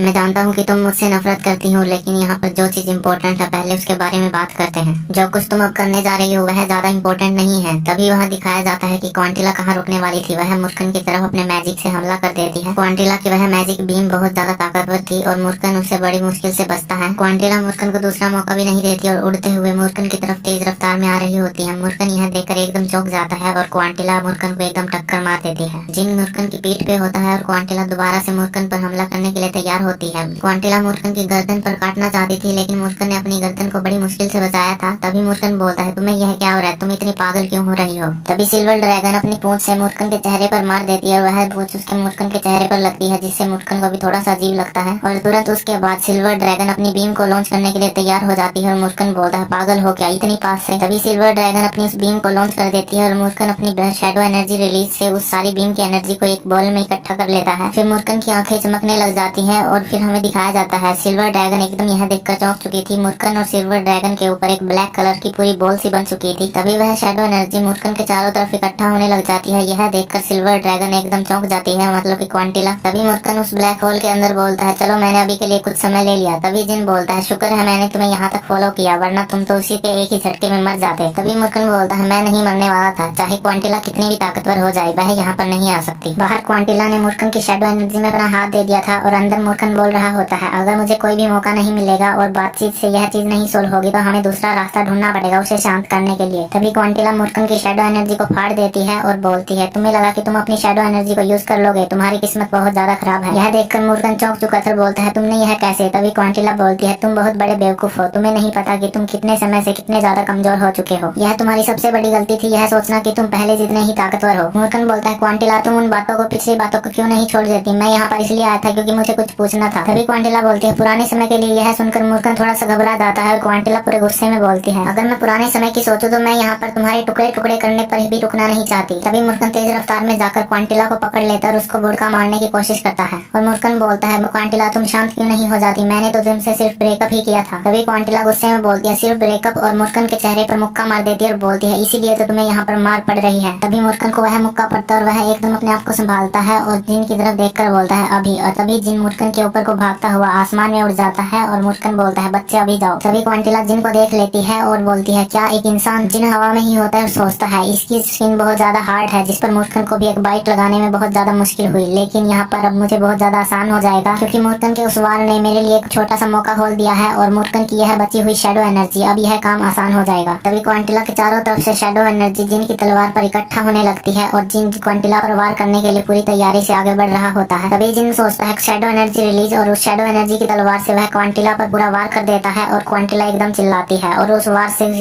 से जिन क्वांटिला के उस हिस्से को पूरी तरह काट देता है और वह अलग हो जाता है। तभी मूर्खन गिरते हुए जिन को अपनी पीठ पर ले आता है और बोलता है लगता है तुम्हारे अंदर एनर्जी की कमी है, लेकिन फिर भी तुमने अच्छा किया। तभी जिन सोचता है लगता है अब मैं एक ड्रैगन स्लेयर भी बन गया। तभी मूर्खन बोलता है चलो उम्मीद करो कि अब वह शांत हो जाए। तभी जिन चौंक कर बोलता है कि तुम किस चीज की बात कर रहे हो, जो मैंने किया वह काफी नहीं है क्या। तभी मूर्खन बोलता है अगर कोई नॉर्मल ड्रैगन होता तो वह अभी तक मर चुका होता, लेकिन क्वांटिला अलग है, वह ड्रैगन टाइम को मैनिपुलेट कर सकता है तो वह आसानी से नहीं मरेगा। तभी वे सभी समुद्र की तरफ देखने लग जाते हैं और जिन बोलता है लगता है हम खोए हुए ड्रैगन को ढूंढने से पहले खुद ही गायब हो जाएंगे। और तभी हमें अंदर क्वांटिला भी दिखाई जाती है। जाता है टाइम रिवाइंड होता है और क्वांटिला अपने पंख टूटे हुए को दोबारा से जोड़ने लग जाती है। वहाँ पर गोल्डन सी चमक आने लगती है। फिर थोड़ी देर में क्वांटिला का पूरा शरीर जुड़ जाता है। जिन बोलता है क्या इसने टाइम को रिवाइंड कर दिया। मूर्खन बोलता है इसीलिए तो एथॉरिटी को और मैजिक को दोनों को अलग रखा गया है, लेकिन तुम चिंता मत करो यह सब कुछ बकवास है, इसमें इसकी बहुत ज्यादा पावर को कंज्यूम कर लिया है, लेकिन फिर भी ध्यान रखना थोड़ा सा भी मत हिलना, कभी कुछ और ना हो जाए। जिन वहाँ पर शांत खड़ा होता है। क्वांटिला अपने इंसानी रूप में आ जाती है और मूर्खन बोलता है क्या तुम अब थोड़ी शांत हो चुकी हो। तभी क्वांटिला मूर्खन को गुस्से भरी नजरों से देख रही होती है और मूर्खन बोलता है मुझे नहीं लगा था कि तुम उन चीजों को अभी तक इतनी देर तक पकड़े बैठी होगी, हमने तो ब्रेकअप भी अच्छी तरह किया था। क्वांटिला गुस्से में बोलती है अच्छी तरह किया था, तूने मुझे एकदम छोड़ दिया, तूने किसी भी तरह की बात करने का भी मौका नहीं दिया और तुम कहते हो कि हमने अच्छी तरह ब्रेकअप किया था। तभी मूर्खन भी चिल्लाकर बोलता है कि जब भी मैं ब्रेकअप की बात करता था तुम बड़ी गुस्सा हो जाती थी, और अगर सीधा कहूँ तो मैंने तुम्हें कभी भी चीट नहीं किया, लेकिन हम दोनों की पर्सनैलिटी बिल्कुल भी नहीं मिलती थी। फिर ऐसे ही उन दोनों की बातें चलती रहती है और जिन बीच में खड़ा खड़ा हुआ सोच रहा होता है इन दोनों की बातें, ये हजारों साल जिंदा रहने वाले ड्रैगन्स की। फिर मुर्कन बोलता है मैं यहाँ पर तुमसे लड़ने नहीं आया, मैं तुमसे यहाँ पर एक चीज पूछने आया हूँ। तभी क्वांटिला बोलती है 1 मिनट रुको, यह इंसान क्या यह सोड्रेट का कॉन्ट्रैक्टर है? मुर्कन बोलता है यहाँ पर यह चीज इंपॉर्टेंट नहीं है, हमारे बंदों में से एक बंदा गायब है। तभी क्वांटिला बोलती है हम में से एक। मुर्कन तुम कितने कमीने हो, तुम्हारे हाथ से मरे हुए ड्रैगन की कोई गिनती नहीं है, अगर मैं सोचूं तो तुम्हारे हाथ से मरे हुए ड्रैगन। तभी मुर्कन बोलता है हाँ, उनमें से एक दुश्मन तुम्हारे बड़े भाई का भी था जिसको मैंने मारा है, मैंने तुम्हारे बदले के लिए तुम्हारे भाई के दुश्मन को मारा जिससे मेरा कोई कनेक्शन भी नहीं था। तभी मुर्कन मुड़ जाता है और बोलता है यह मेरी बेवकूफी थी कि मैंने सोचा कि यह मैं तुमसे पूछ लूं, मुझे यह किसी और ड्रैगन से पूछना चाहिए था। तभी क्वांटिला जोर से चिल्लाकर बोलती है रुको 1 सेकंड रुको, और तभी बोलती है मेरी यह गलती है कि मैं जब भी तुम्हें देखती हूँ मैं इमोशनल हो जाती हूँ, चलो तुम पूछ लो और मुझे माफ कर देना जो मैंने पहले तुम्हें कहा। तभी मुर्कन बोलता है आइजर मिल के गार्डियन ड्रैगन एक मिसिंग है। तभी क्वांटिला बोलती है क्या तुम टिकाना के उस ड्रैगन की बात कर रहे हो जिसका नाम लैट्रिन है? तभी मुर्कन बोलता है हाँ ऐसा ही कुछ। जिन उनकी बातें सुन रहा था और सोचता है अब यह बात मेन टॉपिक पर आई है। तभी क्वांटिला बोलती है लेकिन अभी कुछ ज्यादा समय नहीं हुआ, वुलेटिया ने उसे अपने अंडर में लिया है। तभी यह सुनकर जिन हैरान हो जाता है और सोचता है वुलेटिया यह तो विंड ड्रैगन है, वह तो गॉड ऑफ विंड के साथ है, यह तो एंड्रस का गार्डियन कॉन्ट्रैक्टर है जो जिप्पल फैमिली का वाइस लीडर है, तो इसका मतलब कि इस चीज में भी जिप्पल फैमिली मिली हुई है। तभी क्वांटिला बोलती है मेरे को तो उन्होंने कहा था कि मैं ड्रैगन लैंग्वेज उसे सिखाएंगे, चलो पहले हम अपनी लोकेशन को चेंज कर लेते हैं, यहाँ से थोड़ी दूर बाहर जाने पर हम इनके ट्रैप से दूर हो जाएंगे और हम बेमेट के अंदर हो जाएंगे, चलो फिर मैं तुम्हें अपने घर तक लेकर चलती हूँ। तभी मैं सभी घर में आ जाते हैं और जिन बोलता है मैंने अपने बारे में आपको नहीं बताया, मैं सोड्रेट का कॉन्ट्रैक्टर हूँ। तभी क्वांटिला बोलती है मैं जानती हूँ, तुम टेमर के वंशज हो, तुम जिनरेन कैंडल हो और तुम सबसे छोटे लड़के हो। तभी मुर्कन एकदम चौंक जाकर बोलता है क्या तुम्हें यह कैसे पता? तभी क्वांटिला बोलती है मैं इसे कैसे नहीं पहचान पाऊंगी, यह टेमर की तरह ही एहसास करा रहा है, हम तीनों हजारों साल पहले इकट्ठा फिरा करते थे, तो मैं इस चीज को तो पहचान ही लूंगी, लेकिन मैंने इसका अंदाजा लगाया था कि यह सबसे छोटा है, लेकिन गार्डियन ड्रैगन का रिएक्शन से लग रहा है कि यही है। तभी मुर्कन चौंक जाकर बोलता है क्वांटिला तुम? तभी क्वांटिला बोलती है कि चलो मेन टॉपिक पर वापस आते हैं, वुलेटिया लेटिन को अपने साथ ले गई थी। तभी मुर्कन बोलता है तुम्हारा मतलब कि उन्होंने उसे कन्वेंस कर लिया कि मैं उसे ड्रैगन लैंग्वेज सिखाएंगे और वह मैजिक कर सकेगी, यह कुछ अजीब नहीं है? तभी क्वांटिला बोलती है यह सच भी तो हो सकता है। तभी मुर्कन बोलता है क्वांटिला एजमिल का कॉन्ट्रैक्टर अभी बहुत ज्यादा छोटा है अपनी अथॉरिटी को संभालने के लिए। तभी क्वांटिला बोलते हैं क्या अगर ऐसा है तो उसका कॉन्ट्रैक्टर बहुत ज्यादा खतरे में है अगर उसका गार्डियन ड्रैगन उसके पास नहीं है। तभी मुर्कन बोलता है वुलेटिया को भी इसके बारे में पता होगा। तभी क्वांटिला बोलती है कि मुझे लगा ही था कि इसके पीछे उनका दूसरा कोई मोटिव है। तभी मुर्कन बोलता है तुम्हारे हिसाब से तुम्हें कुछ उसके बारे में पता है? जब वुलेटिया लेटिन को अपने साथ लेकर जा रही थी उसने कहा था कि वह लेटिन को मेरे साथ इंट्रोड्यूस करवाएगी, लेकिन वे बेमिट में रुके थे। वह मेरे कॉन्ट्रैक्टर को ऑब्जर्व करती रही और मुझसे हाँ करवाना चाहती थी ताकि कि वह मेरे कॉन्ट्रैक्टर से मिल सके। क्या तुम्हें लगता था कि मैं उसकी यह बात करने दूंगी? लेकिन मेरे पास कोई रास्ता नहीं था, जबकि मेरे कॉन्ट्रैक्टर की आइडेंटिटी पहले ही रिवील हो चुकी थी। जबकि यहाँ पर बहुत सारे लोग हैं जो जिप्पल फैमिली से कनेक्ट हो चुके हैं इस बेमिट में। अगर मैं अपने टेम्पर अपने गुस्से के साथ ही चलती रही तो मैं अपने कॉन्ट्रैक्टर को यहाँ पर लंबे समय तक नहीं रोक पाती। तभी जिन बोलता है मिस क्वांटिला अगर आपके कॉन्ट्रैक्टर की डिटेल सभी रिवील हो चुकी थी तो मतलब कि उस आइजमिल के कॉन्ट्रैक्टर की डिटेल रिवील नहीं हुई थी, तो उन्हें कैसे पता चला और वे लेटिन को अप्रोच कैसे किया उन्होंने? तभी मुर्कन बोलता है यह कुछ अजीब है, क्या उन्होंने इस तरह का कोई मैजिक निकाल लिया है जिससे मैं कॉन्ट्रैक्टर की आइडेंटिटी को रिवील कर सके जब मैं सोया हुआ था? तभी क्वांटिला बोलते हैं यह नामुमकिन है किसी कॉन्ट्रैक्ट को ढूंढना जबकि कॉन्ट्रैक्टर ने अपनी पावर को मैनिफेस्ट खुद ही ना किया हो। अगर किसी तरह उन्होंने ऐसा मैजिक क्रिएट भी कर लिया लेकिन उससे उन्हें क्या फायदा होगा? तभी जिन चाय पीता हुआ बोलता है उन्हें इसमें 2 तरीके से फायदा हो सकता है। सबसे पहला कि मैं इससे बहुत ज्यादा खतरे को कम कर सकते हैं और कॉन्ट्रैक्टर को अपनी टेरिटरी से बाहर ही खत्म कर सकते हैं। क्वांटिला जिन की बात को ध्यान से सुन रही होती है और जिन बोलता है दूसरा कि मैं कॉन्ट्रैक्टर को मार दे और जिप्पल फैमिली के पास मौका आ जाए उस गॉड के साथ कॉन्ट्रैक्ट बनाने का। तभी जिन मन में सोचता है अगर वास्तविकता में कहूँ तो मुझे लगता है कि जिप्पल फैमिली के पास यह कोई मौका नहीं, उनके पास कोई तरीका है कॉन्ट्रैक्ट बनाने का गॉड के साथ। मेरी पिछली जिंदगी में गॉड ऑफ टाइम के साथ मतलब ओथ के साथ जिप्पल फैमिली ने कॉन्ट्रैक्ट बना लिया था। उनका वह कॉन्ट्रैक्टर प्योर ब्लडेड जिप्पल था जो कि अब से 10 साल बाद दिखाई देगा और इसी तरह में किसी कॉन्ट्रैक्टर को मारकर गॉड के साथ कॉन्ट्रैक्ट बना लेंगे। और मैंने अपनी पिछली जिंदगी में टिकाना की प्रिंसेस के बारे में कुछ नहीं सुना था, तो मतलब कि उन्होंने इसी तरह उसके गार्डियन ड्रैगन को किडनैप कर लिया। तभी क्वांटिला बोलते हैं लगता है सोड्रेट के कॉन्ट्रैक्टर को बहुत ज्यादा अनुमान लगाने की आदत है, मैं इस चीज को कभी भी स्वीकार नहीं कर सकती जबकि कि उनके पास बहुत सारे कॉन्ट्रैक्टर हैं। तुम यह चीज इसलिए कह रहे हो क्योंकि मैं तुम्हारे दुश्मन है। तभी जिन बोलता है मिस क्वांटिला पता नहीं आप यह झूठ क्यों बोल रही हैं जबकि कि आप इस पर खुद भी यकीन नहीं करती। यह सुनकर क्वांटिला कुछ बोल नहीं पाती और मुर्कन धीरे से बोलता है ए बच्चे। और जिन बोल रहा होता है मुझे नहीं पता कि आप लोगों में ड्रैगन्स में क्या होता है, लेकिन मुझे इंसानों का पता है कि उनके लालच का कोई अंत नहीं है। चाहे वे कितनी भी आसमान की ऊंचाई पर पहुंच जाएं, लेकिन वे उससे भी ऊपर जाना चाहते हैं हमेशा। इस एरिया में बहुत सारे लोग हैं जो हजारों सालों से यहाँ पर हैं, तो उनका कोई भी मूव इतना ही अजीब नहीं होगा। मैं इस बात पर पक्का हूँ कि उनका लीडर कुछ न कुछ तो नई चीज प्लानिंग कर रहा है। पता नहीं आप ऐसा क्यों कर रही हैं कि आपको पता है और फिर भी उस चीज को अनदेखा कर रही हो। और क्या यह बात है कि आप जिप्पल फैमिली से डरते हैं? यह सुनकर क्वांटिला शांत होती है और मुर्कन मूर्खन एकदम उठकर बोलता है, रुको क्वांटिला, मैं जानता हूँ और तुम भी जानते हो कि जिप्पल फैमिली कितनी ज्यादा लालची है। मैं यह चीज कभी भी नहीं मानना चाहता, लेकिन उनके लोगों में बहुत ज्यादा काबिलियत है और हमें इस चीज को नहीं भूलना चाहिए कि हमें उनसे सावधान रहना होगा। इसमें कोई बुराई नहीं है। मैं तुमसे कोई मदद नहीं मांग रहा, लेकिन तुम्हें यह बेमेट छोड़कर जाना चाहिए। तभी क्वांटिला जोर जोर से हंसने लग जाती है और मूर्खन को बोलती है, मूर्खन तुम पहले से बहुत ज्यादा बदल चुके हो। अब तुमने एकदम रूम को देख लिया कि यहाँ पर कैसा माहौल हो रहा है। ठीक है, फिर पहले मैं अपने कॉन्ट्रैक्टर को यहाँ से बाहर भेज दूँ और मैं तुम लोगों की मदद करूंगी। मूर्खन यह सुनकर एकदम हैरान था और क्वांटिला बोलती है, मुझे उस वोल्टिना से भी मिलना है, देखना है वो क्या कर रही है। अगर जो कुछ तुम लोग कह रहे हो वह सच है, तुम्हें दोनों यहाँ पर अभी मौका देख रहे होंगे मुझसे मिलने के लिए। अगर मैंने उन्हें कहा कि मैं उनसे मिलना चाहती हूँ तो वे तुरंत यहाँ पर उड़कर आ जाएंगे। जबकि टिमर के साथ मेरी ड्यूटी थी और उसका एक वंशज यहाँ पर है, तो मुझे यह चीज पुराने दिनों की याद दिला रहा है। मुझे तुम्हारा इस तरह काम के लिए उकसाना और इस तरह बोलना उसकी याद दिला रहा है। ठीक है, फिर मैं वोल्टिया को बुला लूंगी। और फिर तभी वहाँ पर दरवाजा खुलता है। तभी इन्या अंदर आ जाती है और बोलती है, मिस क्वांटिला मैं वापस आ गई। ये सभी लोग कौन है? तभी क्वांटिला बोलती है, इन्या मैंने तुम्हें कहा था ना कि जब तक मैं तुम्हें ना कहूँ तुम बाहर मत आना। लेकिन फिर भी यह ठीक है, मैं तुम्हें इससे मिलवाती हूँ। यह इन्या है, गॉड ऑफ टाइम की कॉन्ट्रैक्टर। और इन्या यह मेरा बहुत पुराना दोस्त है। यह एक अपने कॉन्ट्रैक्टर की प्रोटेक्शन कर रहा है जिसका नाम जिन रेनकैंडल है। तभी जिन इन्या की तरफ देखता है और इन्या जिन की तरफ देखकर एकदम चिल्लाती है, हे भगवान, क्या यह वाकई में जिन रेनकैंडल है? हे भगवान, क्या वाकई में यंग मास्टर जिन मेरे सामने है? तभी जिन बोलता है, मिस क्वांटिला। तभी क्वांटिला अपने चेहरे पर हाथ रख लेती है और बोलती है, मैं तुम्हें यह चीज बताना ही भूल गई, मैंने इसे तुम्हारे बारे में एक काल्पनिक कहानी सुना रखी है। तभी एन्या बोलती है, यंग मास्टर जिन मुझे आपका ऑटोग्राफ दे दीजिए। क्वांटिला बोलती है, इन्या तुम ऐसे कैसे बर्ताव कर रही हो? तुम एक कॉन्ट्रैक्टर हो, तुम्हें अपना सम्मान भी बचाना चाहिए, अपनी डिग्निटी पर रहो। तभी इन्या माफी मांगने लग जाती है और बोलती है, मैंने पहली बार यंग मास्टर जिन को सामने देखा है, जिन्हें मैंने न्यूज़पेपर में देखा था, तो मैं अपना दिमाग खो बैठी। यह लेट है लेकिन मैं अपने आप को इंट्रोड्यूस करवा देती हूँ। मेरा नाम इन्या है, मैं एक कॉमनर हूँ और मैं अकेडमी में स्कॉलरशिप पर स्टडी कर रही हूँ। तभी जिन खड़ा होने लगता है और सोचता है, एक कॉमनर ऑल्सो अपने कॉन्ट्रैक्टर की ब्लड लाइन पर बहुत ज्यादा ध्यान देता है, इसका मतलब कि इसके अंदर बहुत अच्छा टैलेंट है। तभी जिन बोलता है, इसमें माफी मांगने की कोई बात नहीं है इन्या, ऐसा तो कई बार होता ही रहता है। तभी इन्या बोलती है, क्या मैं और कर सकती हूँ? तभी क्वांटिला बोलती है, नहीं, मैंने तुम्हें कहा था ना कि जब तक मैं तुम्हें ना कहूँ तो तुम अपने घर से बाहर मत आना। तभी इन्या बोलती है कि मैं वहाँ पर बहुत ज्यादा थकावट महसूस कर रही थी, इसलिए मैंने सोचा कि मैं आपको देख लूँ, लेकिन यहाँ पर यंग मास्टर जिन आए हुए थे, इसका मतलब कि मेरी यह गलत चॉइस नहीं थी कि यहाँ पर आना। तभी जिन क्वांटिला की तरफ देखकर सोचता है, यह एक कॉमनर है और एकेडमी में स्टडी कर रही है, वहाँ पर तो बेमेंट के नोबल बच्चे आते हैं। मैं यह चीज बिना देखे ही बता सकता हूँ कि वे एन्या को कितना ज्यादा बुली करते होंगे, इसीलिए मैंने अपनी पिछली जिंदगी में एकेडमी के इस तरह के बच्चों से कोई भी नाता नहीं रखा, मैं कमी नहीं। लेकिन उससे पहले मिस क्वांटिला, यंग मास्टर जिन यहाँ पर क्या कर रहे हैं? तभी जिन आगे आकर बोलता है, उसका कारण आप है मिस एन्या। तभी एन्या बोलती है, ऐसे कैसे? तभी जिन बोलता है कि हमें लगता है कि कुछ लोग आपके पीछे पड़े हुए हैं क्योंकि आप एक ओल्ड के कॉन्ट्रैक्टर हैं। तो क्या मिस एन्या, क्या आप हमारे साथ आएंगी? मैं आपको प्रोटेक्ट करूंगा। यह सुनकर एन्या शर्माने लगती है, बोलती है, आप मुझे बचाएंगे? और तभी जोर से चिल्लाकर बोलती है, आप मुझे अपने साथ लेकर जाएंगे? आखिरकार औरत को की हुई मेरी सारी प्रेयर सच हो गई। तभी क्वांटिला बोलती है, रुक जाओ एन्या। इसके बावजूद भी एन्या नहीं रुकती और जोर जोर से चिल्लाने लगती है, मैं आपके साथ जरूर जाऊंगी। तभी क्वांटिला एन्या के बिल्कुल पीछे आकर उसकी गर्दन पे मार देती है, जिससे वह वहाँ पर बेहोश हो जाती है। क्वांटिला एन्या को हाथ में लिए हुए बोलती है, मैं तो बिना बात की चिंता कर रही थी, यह तो तुम्हारे साथ आने के लिए तैयार हो गए, मुझे लगा था कभी यह तैयार ना हो।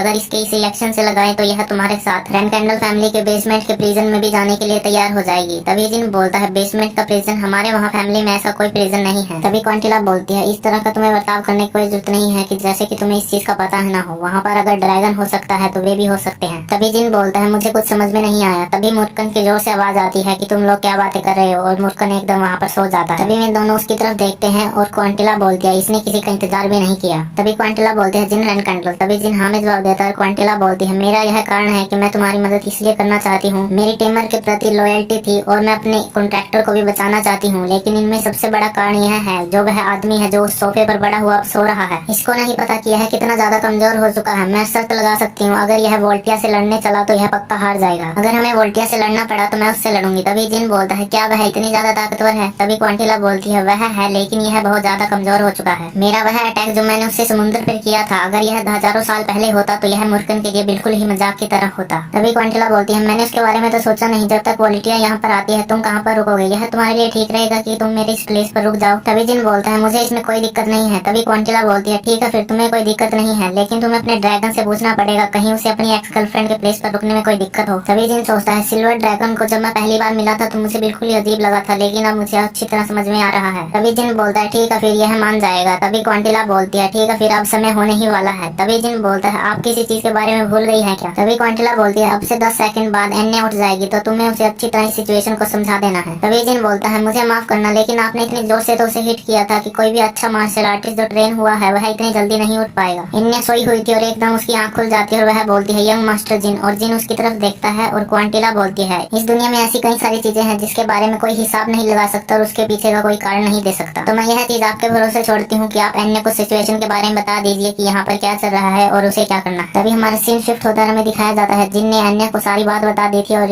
अन्य बोल रही होती है कि आपका कहना है कि वे मुझे अब टारगेट करेंगे तो मुझे यहाँ से चलना चाहिए। ठीक है, फिर यह बहुत अच्छा है, मैं आपके साथ कहीं पर भी जाने के लिए तैयार हूँ। मैं एक एडवेंचर पर जाऊंगी यंग मास्टर जिन और ड्रैगन के साथ, यह कितना रोमांटिक लगता है। तभी जिन बोलता है अगर तुम इस तरह देख रही हो तो तुम्हारे लिए यह सही है। अन्य बोलती है चीजों को अच्छी तरीके से देखना यह बहुत अच्छा है। ठीक है, फिर मैं यहाँ से चलने के लिए अपनी तैयारियां कर लेती हूँ। वैसे हम यहाँ से कब चलने वाले हैं? तभी जिन बोलता है हम यहाँ से जल्दी ही निकलने वाले हैं। तभी अन्य बोलती है फिर ठीक है, फिर मैं अपनी तैयारियां शुरू कर देती हूँ। तभी क्वांटिला बोलती है ठीक है, फिर तुम जाकर अपनी तैयारियां शुरू कर दो। तभी अन्य बोलती है ठीक है, फिर यंग मास्टर जिन फिर बाद में मिलते हैं। तभी क्वांटिला अन्य की तरफ देखकर बोलती है कि मुझे लगता है इसके लिए अकेडमी बहुत ज्यादा मुश्किलों से भरी हुई होगी। तभी जिन बोलता है हाँ मुझे भी ऐसा लग रहा है, अगर तुम ऐसा कहोगी इसने ड्रॉप आउट ले लिया तो हम इसके पीछे इन्वेस्टिगेशन भी कर सकते हैं। तभी क्वांटिया बोलते हैं ठीक है, फिर हमें सिर्फ अब उस वोल्टिया की चिंता करनी है कि वह कब आएगी। तभी बाहर से कोई बोलता है कि क्या यहाँ पर कोई है, मुझे आग जलाने के लिए लकड़ियाँ चाहिए थी। तभी क्वांटिया बाहर की तरफ जाती है और बोलती है यहाँ पर पता नहीं ये अजीब इंसान कहाँ से आए, जब यहाँ पर बाहर इतने सारे पेड़ खड़े हैं तो इन्हें लकड़ियाँ मुझसे ही क्यों चाहिए। तभी जिन बोलता है मिस क्वांटिया रुकिए, क्या आपको वाकई में लगता है कि वो यहाँ पर लकड़ियाँ लेने के लिए आया है? तभी जिन सोचता है क्या वाकई में सारे ड्रैगन इस तरह की लापरवाही दिखाते हैं। जिन अपने हेलमेट को पहनता और बोलता है मुझे पक्का है कि वह आदमी बेमेंट के स्पेशल फेयर डिवीजन से है। क्वांटिया बोलती है कि वे यहाँ पर क्या करेंगे? तभी जिन बोलता है वे यहाँ पर मिस एनिया की वजह से है। मिस एनिया यहाँ पर आती रहती है तो वे उन पर नजर रखते हैं और वे लोग यह भी देखना चाहते हैं जिन लोगों को आप यहाँ पर अंदर लाए हैं वे कौन है। वे यहाँ पर देख रहे हैं, उनकी इतनी हिम्मत। क्वांटिया पूरे गुस्से में आ जाती है और बाहर जाकर एकदम दरवाजा खोलती है। उसे बोलने का मौका भी नहीं देती, वह उसे बोलने का मौका भी नहीं देती और वह उसे गले से पकड़कर ऊपर की तरफ उठा लेती है और बोलती है मुझे सच बताओ क्या तुम बेमेंट की स्पेशल अफेयर डिवीजन से हो? वह टूटी हुई आवाज में बोलता है कि तुम यह क्या कर रही हो, मैं नहीं हूँ। तभी क्वांटिया बोलती है फिर तुम्हें यहाँ पर किसने भेजा? तभी हमें कमरे के अंदर का सीन दिखाया जाता है, वहाँ पर एक लाल बालों वाला आदमी आता है और बोलता है मैंने भेजा। तभी जिन और क्वांटिलिया उसकी तरफ मुड़ते हैं और वह बोलता है क्या तुम उसे छोड़ सकती हो? अगर तुम उसे यहाँ पर मार दोगी तो पेमेंट की स्पेशल अफेयर डिवीजन से दूसरा आदमी यहाँ पर आएगा। तभी क्वांटिया उसे छोड़ देती है और बोलती है अगर मुझे किसी को मारना ही है तो तुम सबसे अच्छी चॉइस हो। क्वांटिया अपनी स्पीड को यूज करते हुए बिल्कुल उसके पास आ जाती है और उसको मुक्का मारती है। तभी वहाँ पर धूल हटती है और हमें दिखाया जाता है वह मुक्का उसके चेहरे पर ही रुक गया था। तभी वह आदमी बोलता है कि क्या आपको यहाँ से धुआं हटाने का मौका मिल गया जाता है। जिन सोचता है कि इसने ड्रैगन के सामने से हिट खाई और फिर भी यह ठीक है, इसका मतलब कि यह कोई स्पेशल फेयर डिवीजन का कोई आम आदमी नहीं है और इसने मास्क पहन रखा है, मतलब कि यह ग्रुप लीडर है। इसने यह रेड कलर का मास्क लगा रखा है और यह कर्व सी तलवार यूज करता है। ये सभी कैटेगरी सिर्फ एक ही बंदे पर फिट बैठती हैं जो एम्परर का राइट हैंड है। यह उनके स्पेशल अफेयर डिवीजन के थर्ड ग्रुप का लीडर है और इसका कोड नेम राज है। यह रैनकेंडल फैमिली की नजरों में बहुत अच्छा स्वॉर्डमैन है और इसको यह देखकर कोई भी कह सकता है कि इसके अंदर 8 स्टार से ऊपर तक की पावर है। यह मैंने अच्छा किया कि मैंने यह मास्क पहन लिया, वरना पकड़ा जाता तो बहुत बड़ी मुसीबत हो सकती थी। तभी क्वांटिला बोलती है इंसान तुम बहुत अच्छे हो, तुम्हारे अंदर इतनी काबिलियत तो है। राज बोलता है कि मुझे माफ करना अगर हमारी किसी भी गलती से आप लोगों को बुरा लगा हो। हमें यह कंफर्म करना था कि जो लोग आपके यहाँ गेस्ट बनकर आए हैं बिना परमिशन के यहाँ एंटर हुए हैं, जबकि हमने उनकी आइडेंटिटी को कंफर्म कर लिया है तो फिर मैं यहाँ से चलता हूँ। तभी क्वांटिला गुस्से से बोलती है कि तुम लोगों ने यहाँ आए और यहाँ माफी मांगकर तुम सोच रहे हो कि यह चीज हल हो गई, तुमने मेरे एरिया में अपनी मर्जी से एंट्री की है। तभी राज बोलता है कि मिस एने यहाँ से अभी रात में निकली है, क्या आपको डर नहीं कि कहीं खतरा आ गया उन पर? तो यह सुनकर क्वांटिला एकदम हैरान थी और राज बोल रहा होता है चाहे आप मुझसे यहाँ पर फाइट कर मुझे यहाँ पर दबा देंगे, लेकिन अगर उन्हें कुछ हो गया, कुछ खतरा हो गया तो आप थोड़े से समय में उन्हें नहीं बचा पाएंगे। क्या आप फिर भी इस चीज को कंटिन्यू करना चाहते हैं? ठीक है, फिर अगर नहीं तो हम यहाँ से चलते हैं। तभी क्वांटिला अपने एनर्जी का प्रेशर बना देती है और बोलती है फिर यह मत भूलना कि अगली बार तुम्हें इस चीज के लिए अपनी जिंदगी की सबसे कीमती चीज आगे रखनी पड़ेगी। जिस चीज को तुम पूरी जिंदगी बचाते रहे उसे मैं तबाह कर दूंगी। तुम्हें आगे से इस चीज के लिए तैयार रहना होगा, अपनी कीमती चीजों को अपनी जिंदगी के आगे रखने के लिए। तभी हमारा सीन चेंज होता है, हमें दिखाया जाता है राज बोलता है कि अभी के लिए यह चीज मैंने कंफर्म कर लिया है कि मैं कौन है, तो उनकी आइडेंटिटी को जाकर हम चेक करते हैं और तुम लोग अभी के लिए क्लोज इन्वेस्टिगेशन को बंद कर दो। तभी वह वर्कर चौंक जाता है और बोलता है सर हम अभी भी सिल्वर ड्रैगन पर यहाँ पर नजर रख सकते हैं। तभी वह अपने मुंह पर हाथ लगाता है और बोलता है तुम लोगों के लिए यह चीजें बहुत ज्यादा खतरनाक हो जाएगी अगर तुम अभी भी इन्वेस्टिगेशन करते रहे। इस चीज की जिम्मेदारी मैं लेता हूँ। तभी वह अपने हाथ को देखता है और उस पर खून लगा हुआ था और सोचता है मुझे लगा ही था मैं किसी चीज की तैयारी में है, तुम लोग सभी यहाँ पर खतरे में पड़ जाओगे, इसीलिए अभी के लिए यह इन्वेस्टिगेशन बंद कर दो। तभी वह हाँ में जवाब देता है और फिर हमारा सीन चेंज होता है। तभी क्वांटिला टेबल पर मुक्का मारती है और बोलती है मैं कितनी बड़ी बेवकूफ हूँ, मैंने अन्य को यहाँ पर छोड़ दिया इस टाउन में। अगर तुम और मुर्कन यहाँ पर नहीं होते तो मैं सही तरह सोच सकती हूँ कि यहाँ पर क्या सिचुएशन बन जाती। जिन बोलता है अभी के लिए हमने उस सिचुएशन को टाल दिया है तो अन्य को यहाँ से बाहर निकालना हमारी सबसे बड़ी प्रायोरिटी होगी अभी के लिए। तभी क्वांटिला बोलती है ठीक है, फिर हम कल ही यहाँ से निकल रहे हैं। अगले दिन अन्य उस शिप में बैठकर चली जाती है जिसमें मर्चेंट्स के ठिकाना के लिए जा रहे थे। जिन क्वांटिला को बोलता है तुम चिंता मत करो, मैंने मर्चेंट्स को बहुत पैसे दिए हैं, वे उम्मीद एन्या को किसी भी तरह से मुश्किल नहीं होने देंगे, और मूर्खन भी तो साथ में गया है, तो तुम्हें चिंता करने की कोई जरूरत नहीं। तभी क्विंटेला बोलती है, मुझे इसी बात की तो चिंता है। ठीक है, फिर मैं वोल्टिया को मैसेज दे देती हूँ, जब तक मूर्खन आता है हम उससे मिलने के लिए तैयार हो जाएंगे। एक हफ्ते बाद मूर्खन वापस आ जाता है और वह उस झोपड़ी के सामने खड़ा होकर बोलता है, क्विंटेला जितना मैंने सोचा था उससे भी ज्यादा खराब है। तभी जिन बोलता है, यह अचानक से ऐसा क्यों कर रहे हो तुम? मूर्खन बोलता है, हमने यह घर पहले बनाया था जब हम सभी इकट्ठा थे। मैं जानता हूँ कि क्विंटेला हमें यहाँ पर क्यों ठहराना चाहती है। तभी जिन बोलता है, तो मूर्खन का दिल अब पिघल रहा है। तभी मूर्खन चिल्लाकर बोलता है कि इतनी बकवास भरी बातें मत करो, तुम्हें नहीं पता कि पुरानी यादों को याद करना कैसा होता है। मूर्खन सोचता है, सिर्फ यही यादें हैं जो मुझे पुरानी चीजों की याद दिलाते हैं। ऐसा ही घर था जिसमें टेमर, क्विंटेला और मैं इकट्ठे थे। पहले बहुत मजेदार था, हम जो भी चीज करते थे हमें उसमें बहुत ज्यादा मजा आता था, क्यों नहीं टेमर? और हमें टेमर का चेहरा दिखाया जाता है जो ब्लर है, और मूर्खन को एकदम सिर में दर्द होने लग जाता है। जिन बोलता है, मूर्खन क्या हुआ? तभी मूर्खन बोलता है, यह सिर। तभी क्विंटेला आ जाती है और बोलती है, यह कितनी शर्म की बात है, तुम थोड़ा सा उड़ने में ही थक गए। तभी मूर्खन चिल्लाकर बोलता है, तुम इतनी बकवास मत करो, मैं इतनी छोटी सी चीज पर नहीं कभी भी थकता, चाहे मैं कितना भी कमजोर हो जाऊं। क्विंटेला बोलते हैं, फिर ठीक है, तैयार हो जाओ, वोल्टिया का मैसेज आ गया है, वह कल रात को यहाँ पर आएगी और लोकेशन बेमेंट का साउथर्न कोर्ट है। तभी हमें दिखाया जाता है क्विंटेला वहाँ पर खड़ी होती है और मूर्खन पत्थरों के पीछे जिन के साथ छुपा होता है। फिर हमें पिछला सीन दिखाया जाता है जहाँ पर जिन क्विंटेला से पूछता है, जब वह वोल्टिया यहाँ पर आएगी तो तुम उसके साथ क्या करोगी? तभी क्विंटेला बोलते हैं, तुम्हारा इससे मतलब क्या? जब वह यहाँ पर आएगी तो मैं उससे उस ड्रैगन के बारे में पूछूंगी, अगर वह बकवास करने लगी तो मैं उससे बहुत ज्यादा पिटूंगी। तभी मूर्खन बोलता है, यह कितने मजेदार है, अगर उसमें अकल होगी तो वह इस तरह की कोई भी मुश्किल सिचुएशन को अवॉइड करने की ही सोचेगी, जबकि अन्य तुम्हारे पास नहीं है तो तुम जो चाहो वो कर सकती हो। तभी क्विंटेला बोलती है, मूर्खन नहीं, तुम इस चीज में कोई भी दखलंदाजी मत देना, वोल्टिया से मैं सिर्फ अकेली लड़ूंगी। तभी मूर्खन चिल्लाता है, चाहे मैं कितना भी कमजोर हो जाऊं लेकिन मैं अपनी एक्स की सिंपैथी नहीं ले सकता। तभी क्विंटेला बोलती है, मैं तुम पर कोई एहसान नहीं कर रही, यह मैं सिर्फ अन्य के लिए कर रही हूँ, तुम चिंता मत करो। वह दूसरी पार्टी अपने ड्रैगन के सम्मान पर बहुत ज्यादा ऊंची रहती है, वे कभी भी इस चीज को नहीं टालेंगे, वे अकेले ही आएंगे, और तुम्हें लगता है कि मैं अकेले में उससे हार जाऊंगी? तुम चिंता मत करो, तुम आराम से देखो यह चीज क्या होती है। तभी हमारा प्रेजेंट पे सीन आता है और जिन सोचता है, मुझे पक्का है कि मैं अकेले नहीं आएंगे, अगर उन्होंने उस ड्रैगन को किडनैप किया है तो मैं पूरी तैयारी के साथ यहाँ पर आएंगे। तभी वहाँ पर बहुत सारी हवाएं चलने लग जाती हैं और वोल्टिया वहाँ पर नीचे आ जाती है। तभी उसके ऊपर एंड्रस बैठा होता है और बोलता है कि यह मेरे लिए बहुत बड़े सम्मान की बात है कि मैं सिल्वर ड्रैगन से आज मिल सकता हूँ। विंड ड्रैगन सेकंड हेड जिप्पल फैमिली और मिलजार का कॉन्ट्रैक्टर एंड्रस जिप्पल। तभी क्विंटेला जोर से चिल्लाकर बोलती है, वोल्टिया मुझे लगा कि तुमने कहा कि तुम अकेले आओगे। तभी वोल्टिया बोलता है, जब मुझे तुम्हारा लेटर मिला तब एंड्रस मेरे साथ था, जितनी ज्यादा इच्छा मेरी थी कि मैं टाइम ऑफ गॉड के कॉन्ट्रैक्टर की कहानी सुनूं, उतनी ही एंड्रस को भी यह जानने की इच्छा थी, तो मैं चाहूंगी कि तुम इस बात को समझो सिल्वर ड्रैगन। तभी क्विंटेला बोलती है, वोल्टिया लगता है तुम आजकल बहुत ज्यादा जिद्दी हो चुके हो। तभी वोल्टिया बोलती है कि मैंने तुम्हारे सामने अपने आप को ताकतवर दिखा दिया तो यह तो मेरे लिए ही अच्छा है, चलो तुम मेन टॉपिक पर आ जाओ, मुझे तुमसे फोर्थ के कॉन्ट्रैक्ट के बारे में बात करनी थी। तभी क्विंटिया बोलती है, लीटिया लीटिया कहाँ पर है? यह सुनकर वोल्टिया एकदम चौंक जाता है और वोल्टिया एकदम चिल्लाकर बोलता है, हे मेरी देवी, मुझे नहीं पता था कि ये मुझे बेवकूफ बना देंगे, क्या यह आंसर तुम मुझसे सुनना चाहती थी? तभी क्विंटिया जोर से चिल्लाकर बोलती है, मैंने तुमसे जवाब मांगा है वोल्टिया, 1 साल पहले तुम लीटिया को अपने साथ ले गए थे, मिल से इसका कॉन्ट्रैक्टर अपने गार्डियन ड्रैगन को उस समय से ढूंढ भी नहीं पा रहा। तभी वोल्टिया बोलता है, अगर ऐसी बात है तो क्या जवाब तुम्हें संतुष्ट कर सकता है?